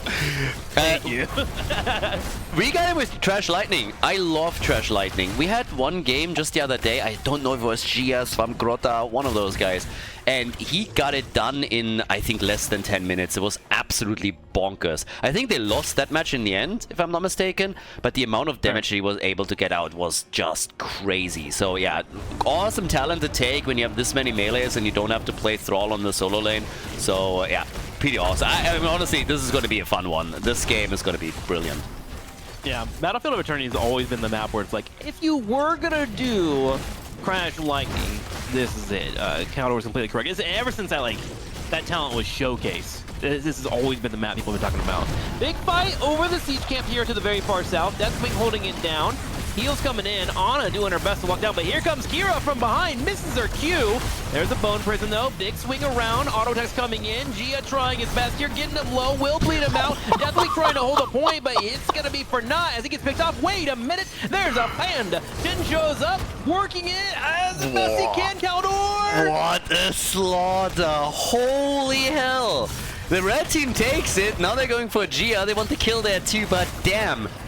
They take Kira down, but what a fight. Absolutely bananas. Atanis the first one to fall. They went after that for a double kill against the red team, but in the end, they were still able to win it. 3 kills to 2, and they took the camp. The one thing that surprises me probably the most is that we only have 3 kills for, 3 stacks for Thrall. I mean, he died early, but if that wasn't an opportunity to farm his level 1 quest a little bit, then I don't know what is. Ridiculous fight. Just basically, we're continuing where we left off in game number 3. Yeah, it's heated between these two teams, and I love seeing it. They seem to just really want to take each other out. Sven continuing to keep up these auto attacks. Artanis is now actually in the mix here on the bottom side, trying to get swamps here and there. Pseudo playing that main tank role, while Zul deals with Deathwing towards the top side. Looking over to the stacks right now, 52 for Artanis here on level 1. 4, as you mentioned, from Thrall. He's unable to get those Crash Lightning stacks. I gotta wonder if constantly trying to hide that vision is making it harder, because remember, there was a change in Hans about, what, a month and a half, 2 months ago, where stacking talent, or any type of talents that pop around, if vision is denied, it actually will not hit anymore. So it makes it a lot harder for you to finish that. Honestly, with Atanis in particular, I hate the talent with a passion. Because I think I feel it does nothing. I think it needs to be stronger. I would so much love if they would tweak the numbers on Atanis a bit and make him more useful, make him more dangerous, particularly when you pick that talent, that it has more of an impact when you're getting really high stacks. So I think currently it's just simply too weak. And I'm surprised that they didn't go amateur opponent simply to try and burn the Immortal down. Then on the other hand, they already got Jimmy with Exterminator, so it's not like they don't have good damage. And they're the ones to win the halftime show easily, with Team Ash pretty much not even touching the Immortal. Yeah, no need to double dip if you already got ice cream. I do like your opinion on the Artanis stacks being buffed up, or like any Artanis buffs. I do think the dings kind of mentally make you feel more badass, though, straight up, when you're playing as Artanis. So I wonder if it's like a mental pick, straight up. I don't know. I think that's like the best thing about HOTS are dings. You know, they make you feel so great. Nano, by the way, having a hard time here. Get the shield at the last second, hoping for any heal that can come his way. Well, with no morale being available, he gets nothing. Yeah, they're getting kills out the entire time now. After they killed Morales, there was just nothing left there to sustain them. Obviously, they have the lead on the objective, but that's now 6 kills to see. And it leads to an early level 7, and with that, they're gonna get more and more here. So the fights that we're seeing from them are just amazing. They're absolutely brilliant. So they're doing a whole lot of work right now with those kills, and if they can use that to pull a bit further ahead, that would really go a long way to start a bit of a snowball and turn that into an avalanche. Then again, thanks to the Raiders initially taking the advantage on the Immortal, if they now use that first objective to go through some structures top or bot side, they could start turning things around. But look how aggressive these guys are. I love Team Ash. It's always the same thing. Kira, whee, and dies immediately. Yeah, the problem with Kira Z is you really put yourself in the positioning of your opponent and what they want to do. And if they have a number advantage and know how to work and are on comms, man, she just gets devastated. You are correct in that regard. I was wondering if maybe she was going for a stack build, but nah, it's Q's, and then we have a 4 at upstage. Usually at level 1, though, if you get the W build on Kira, it can actually be kind of good if you can finish it off, but looks like she was just taken for a ride and got picked off. Immortal will get a turret and look to try and get that mid-game. I mean, they're defending pretty well here. The fort itself is not going to take any damage, which is huge. Thrall is stacking. He's at 10 stacks now. I mean, it's not insane, honestly, but it's not too bad either. So once that he's done with his stacks, they can poke them just into oblivion. And I think Morales is going to have a very, very tough time to keep everybody alive here once that happens. So as long as Morenas is able to get stacks in these battles, it's all good for them. They're doing great. For me, I'm worried about how exactly you catch Orphea, too. I mean, the Zul flank has been working so far, but other than that, Orphea is moving so much, it's very difficult for Kira to lock down. I think Orphea's poke is going to be just as devastating as Thrall's poke here, too. I think I completely agree with you. After we get level 10 and those stacks finished up, Red Team will be in a great position. I really want to see how Blue intends to tackle this unique position. Yeah. There's level 10, and with that, I mean, Earthquake, obviously we get the barrel for Chen. We've pretty much exclusively seen this ult. And they're trying to use it for a quick kill. I just don't know. Oh, well, nice follow-up on Artanis. Maybe they can go for Nano here. Nano low, and that should be a kill. He's trying for a counter kill on that thing. I really like that, but it didn't quite work. Zul was able to keep pushing in the top lane, though. Zul really good at pushing many ways, but not so good at killing turrets and stuff by himself. In terms of the damage, he was able to get the turrets and the gate wall down due to the help of the minions, but no damage on the fort yet. They did grab the experience and are only a sliver behind their opponents, and they should be able to squeeze out that 10 before we move into the Immortal phase. I'm just a little bit worried with the level gap that we have now. The Raiders are honestly, it's insane to me that the Raiders are in danger of being eliminated here. Their qualifiers were just so incredibly good that it's just nuts to see this.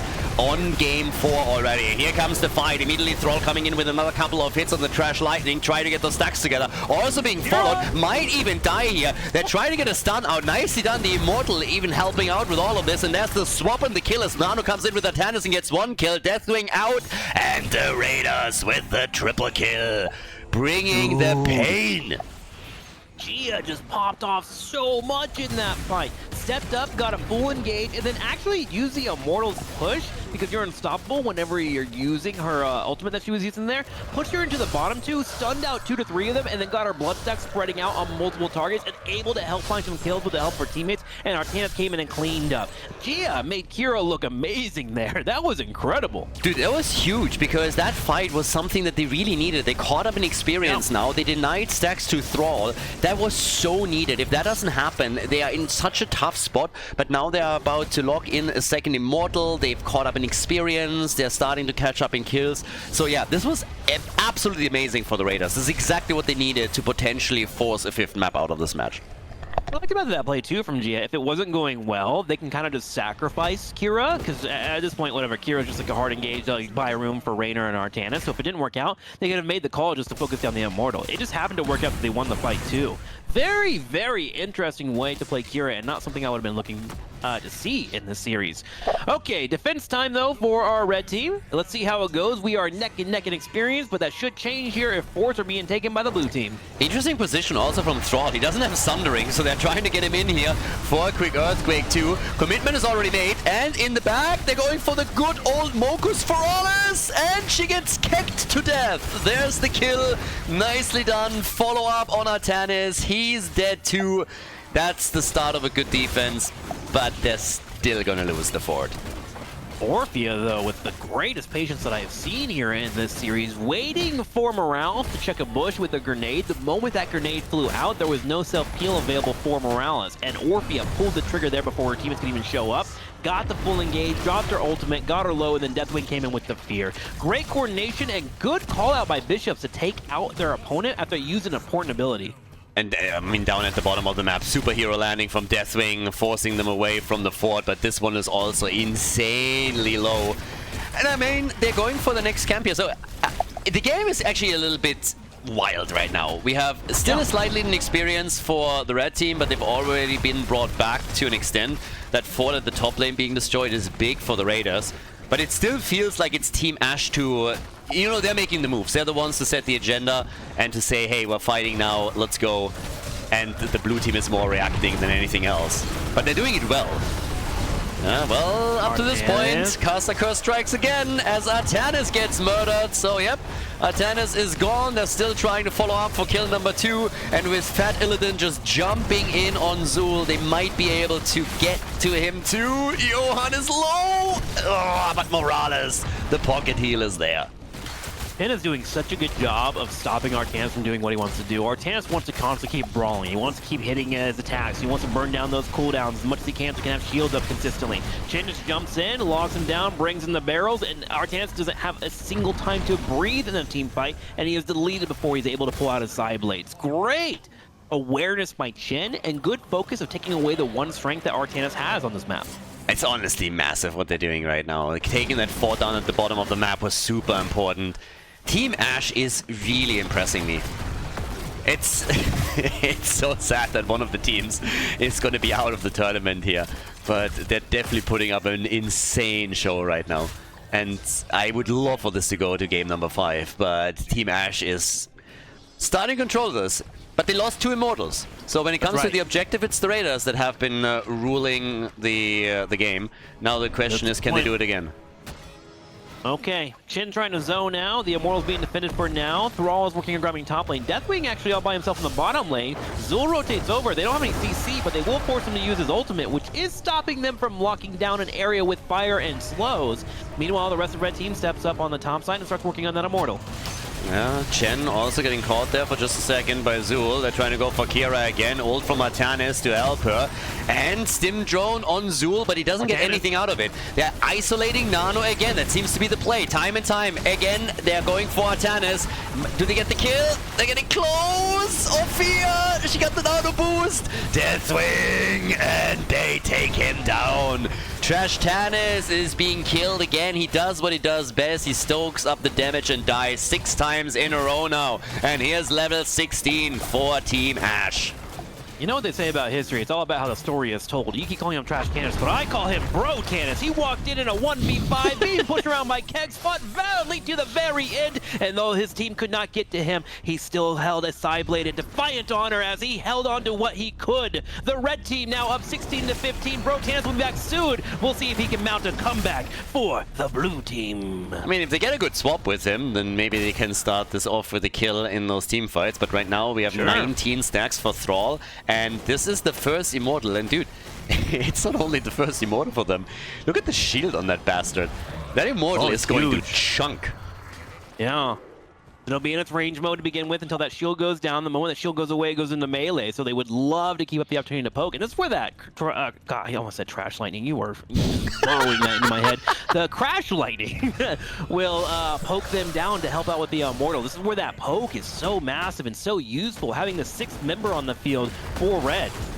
Yeah, I mean, honestly, Thrall, if he stacks it, then it's going to be a total disaster for the Raiders. As long as, obviously, Morenas is able to survive at the beginning of the fight and can just, like, poke them down slowly. It's putting additional pressure on the Morales or any support, so this is big. If you can come in and then siege up on structures, the same thing. But the fort is gone within seconds, and that beast still has 50% of its shield left.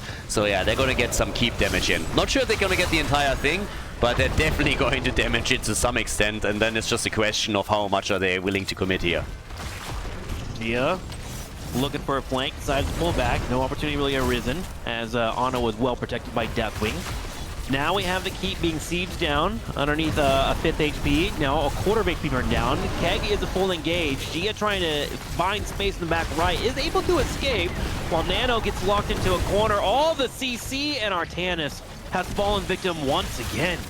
Yeah, down for the 7th time in a row now, and we have the keep destroyed.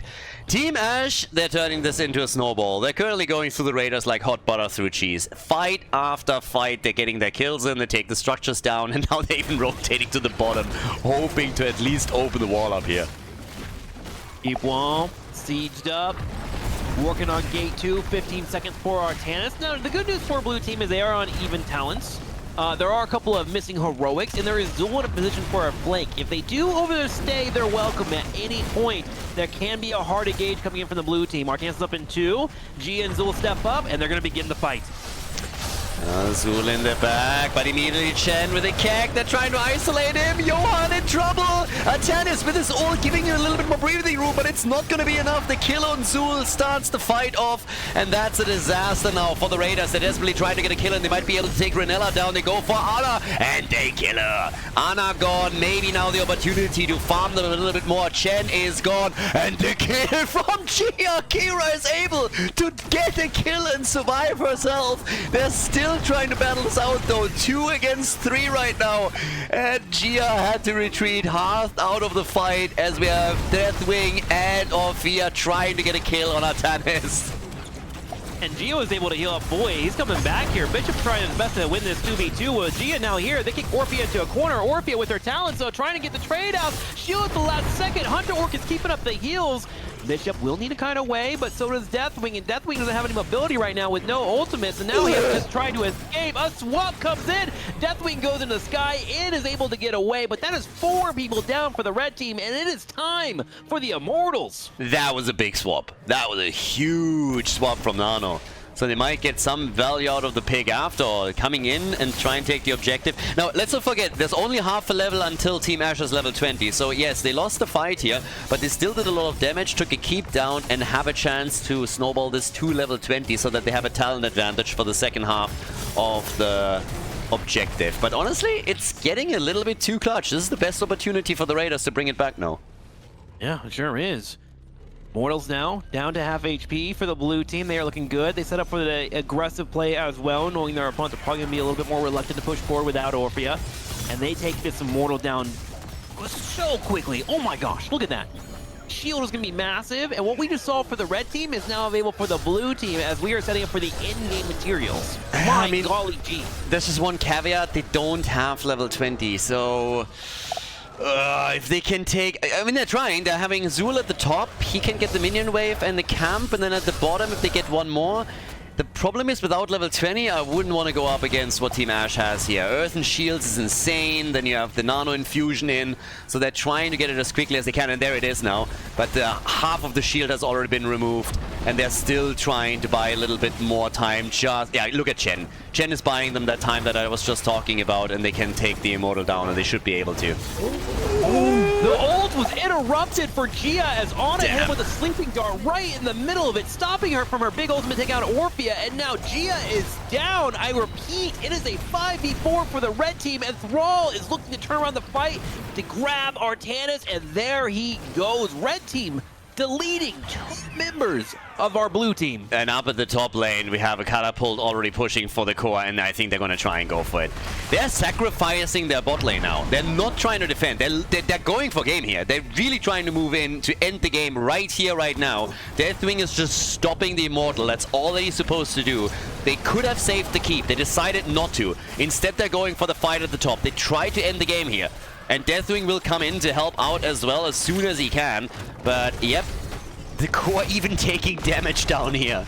83%. And over on the top left, I'm not sure they can end this. They might have just overplayed their card at the hand. They were looking. They don't really have an auto attacker. They have Thrall, but that means you're in melee range of this core that is putting out projectiles itself while dealing with Raynor that's completely hitting them and possibly a Bone Prison. They were looking for a pick with that keg, but Zul wisely positioned to where he couldn't get pushed into the opposing team, and Deathwing committed to defending the core instead. They were looking for one more possible pick before they went for the end, and now they're going to have to play for the next Immortal phase, and things are looking dire for both teams now. This could swing either way. Yeah, absolutely. Team Ashes just misread the situation. They thought, first of all, I don't think they realized how much damage that Immortal would do. That's the first thing. So they're now down to 80% on their core. And they lost their keep, which they could have saved if they committed with everybody to defense. And at the same time, they thought they could go for the core at the top, that they had a minion wave coming in, that they had a catapult coming in that would help them. And they just didn't realize that it wouldn't come to that. So now, I mean, they are actually behind now. Not in experience, not in kills. Team Ash is nearly doubling their kill count. But when you just look at structures, at core, and keeps, then yes, they are behind. I'm just staring at this. I'm looking at every small move that we get. Thrall is constantly lurking, looking for a corner, trying to protect Shen while they push out the waves, trying to get that catapult to work out for them. They want to have the forward position on this Immortal phase. It gives him a better chance for Chen to get the engage he's looking for. Also, with Thrall, keep in mind, he's 5 stacks away from completing it. He's a bit late to the party there, but if they get an Immortal and can push with Thrall and complete a level 1 quest, yeah, good luck for Morales to try and keep up with all of that damage that will come in. All right, here we are, Immortal phase. Bottom wave is in position of the blue team. If they can buy time here, it will eventually break through those catapults and start moving towards that core. Siege begins of the fire here from Chen. Yeah, this is gonna get nuts. I mean, really, this is... What a game again. These two teams, they don't disappoint. The players know it too. I mean, look at their positioning. Everyone is so soft, non-committal. I love how Thrall the entire time positions basically like he has Sundering. He still tries to get the flank and then go for the Earth and Shields, obviously, but it always looks like he's just waiting to drop a Sundering on them. Deathwing in a position where he has to defend the bottom lane, so he will peel off, and that is a small window for the blue team to open up the Immortal damage. Gia in trouble, able to D away at the last second. Here's a Wolf, Morales providing the heals. Here comes the keg. Deathwing is not here. This is a 4v5. Red team going for the hard engage, trying to find what they can. The Immortal helping out. Gia pops her ultimate, lands out to Baana, who goes down to half HP, and here's Deathwing to help out. Kira in trouble, and the first one to fall, but the Panda dies as well. They're exchanging blows, they're exchanging kills. 12 kills to 11, 31 in total as they're starting to chase even further, trying to get a stun in with Deathwing, which didn't happen for them. But at least Team Ash now has a bit of more control and can go for Immortal damage, which they've missed out on earlier. But it's a 4 versus 4 that we're fighting. Nearly 100,000 damage for Ophia, by the way. Zol gets the clear for the minion wave, enjoys the team in the last second. This is the main tank for the team. Sleep goes up on top of Morales, so locks him down, and Morales has popped. I repeat, Khaldor, Morales has popped. Yeah, Morales dead, and that's a huge problem. Oh, but the Killana, nice! Both teams without sustain any longer. No more heals left, and they go for Zul. Can Nano kill Thrall? He might be able to, and he does! Oh my gosh. tried to redeem himself here. He died more than anyone else in this game. Well, and then he dies again. Gets picked off there by Orphea. The mage damage just a bit too much, and we are now in a weird one-on-one situation. But Kira and Shen are about to be up, and the Immortals have not been taken yet. There is still a chance for both of our teams. Catapults grouping in the bottom left. Orphea and Shen will be in position to deal with that. Gia now moving off to the middle of the map as well to set up the top side. No one's making an aggressive move yet. They're just waiting and prepping. It's just, it's nasty at this point. Earlier there was a quick use of the hyperactivity from Morales on Reyna, and the speed with which he took the Immortal down to 50% was just incredible. One more stack for Thrall, by the way. One more. Man, that's crazy. 23 minutes and hasn't finished that. Yeah. Immortal down to half HP now for red team. Blue is on their way to defend. But they are poking now, and the blue team is starting to lose a lot of ground here. Both teams have obviously lost hit points on their Immortal. But Chen comes in again, kicks them away. Deathwing engages too. They're trying to go for Jimmy. Jimmy gets attacked. Zul is there too. Nano boost on Afia. The ult connects, but they can't get the kill. And now Gia is coming in from behind. Kira is there, trying to get a kill, and might be able to take Ana down again.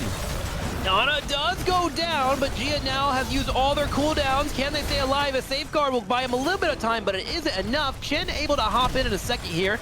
Artanis and Raynor, though, holding. It's been a constant fight back and forth. Here's the bad news for blue team, though. There are 2 catapults in the top lane that are starting to group. A third will join them soon, and their core could be in trouble if they do not get this Immortal. So they begin the DPS, and they start burning it down. Crash Lightning is finally finished, Khaldor. Yeah, it's finally done, but the question is, do they get into a situation where they can actually use it? For now, there's catapults on the core. We're 24 minutes in. The catapults are starting to chunk the shield down, but Orphea dies. Orphea down, and the blue team is gaining more and more momentum here.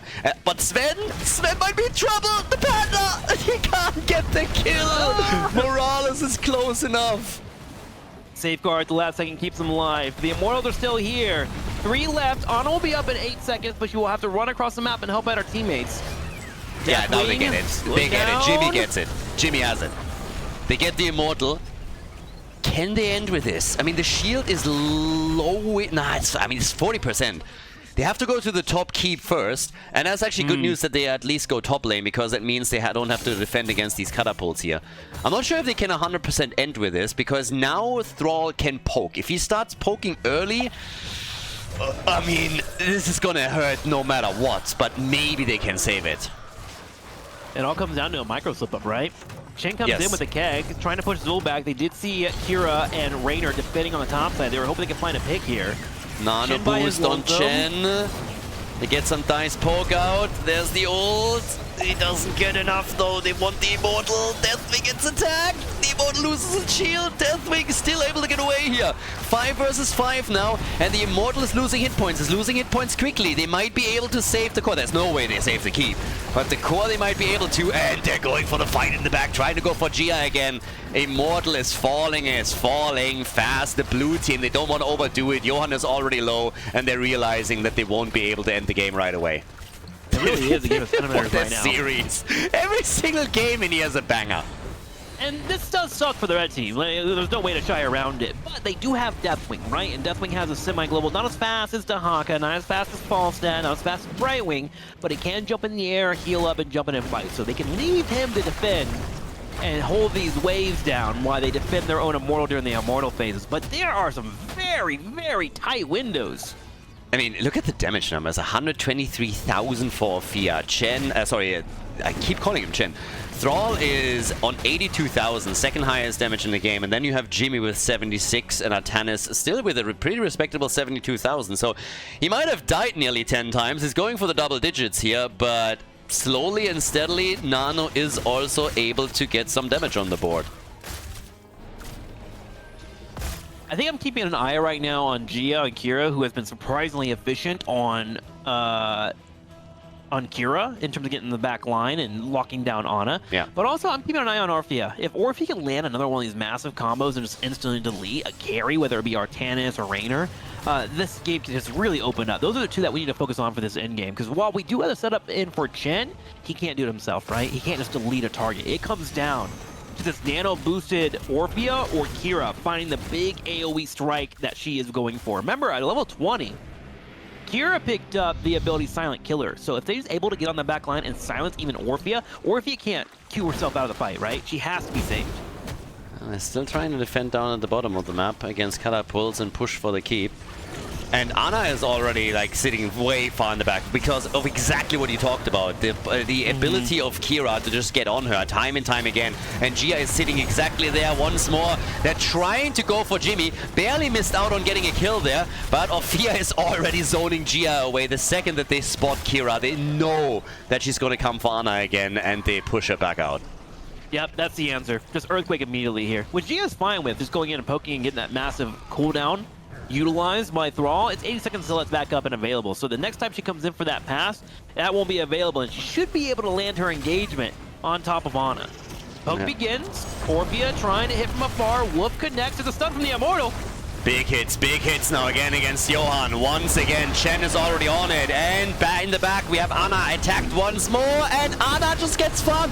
They just take Renella down. That's all that Kira has to do. And she's pulling it off time and time again now. That's the only job, or the biggest job that Gia has. And he's just pulling it off every single team fight. And look at the top lane. There's 3 catapults. Dude, we're 29 minutes into the game. The catapults are gonna murder that core. And they're going for the red team. They step up. There goes the Keg, locking down the Immortal phase. Orphea's able to lead him, but Orphea has no healer available to them around, so they have to retreat away. The kill does not come in, but she is bruised and battered and needs to head home to heal up. They'll go ahead and start backing.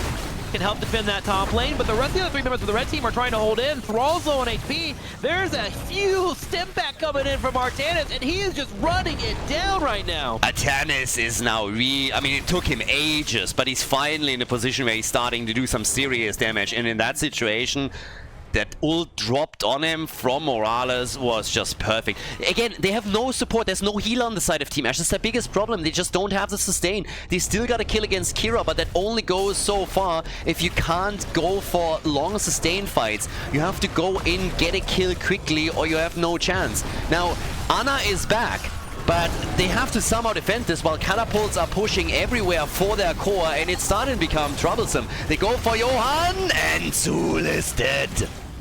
Artanis is also pretty deep there as well. Ultimates are up. There's an Earthquake here too as well. Nano being focused down. That Immortal is getting low on HP. The Catapults now are on the core though, as you were mentioning, and they're starting to sieging down that armor. Chen trying to chase down Raynor and is body blocking him to the best of his ability. 5 seconds for Thrall to come up though. He'll be the one to deal with those cannons. I hope that they'll have enough DPS to deal with it. Chen still chasing down Raynor.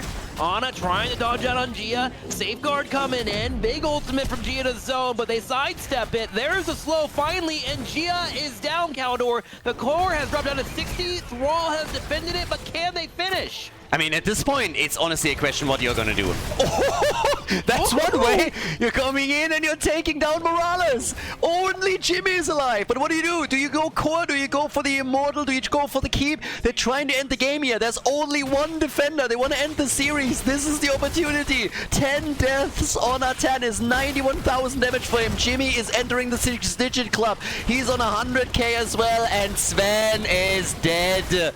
They have Zul back to business. Here comes the ult from Thrall. They're gonna try and end, and they will. Zul is dead. What a series. Nearly 50 kills in this game. 60. Insane. Going down to 50, the core continues to fall. Artanis is trying here to defend the best that he can, but it is just not enough. And the red team earns a W, a GG for not only this game, but for the series as well. Well played, everyone.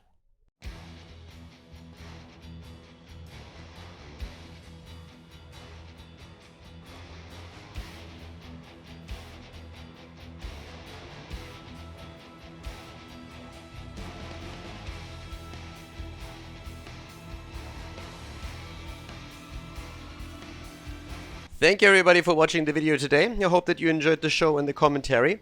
And keep in mind that the spoiler protection that is going to run for the rest of the video is made possible by all the support on patreon.com. So guys, if you want to support my work, if you want to help me start new projects and keep the spoiler protection in place, please consider heading over to patreon.com/Khaldor. There's also a link in the YouTube description, and check that out. Thanks in advance, and see you guys next time with more esports coverage here on Khaldor TV. Have a great day.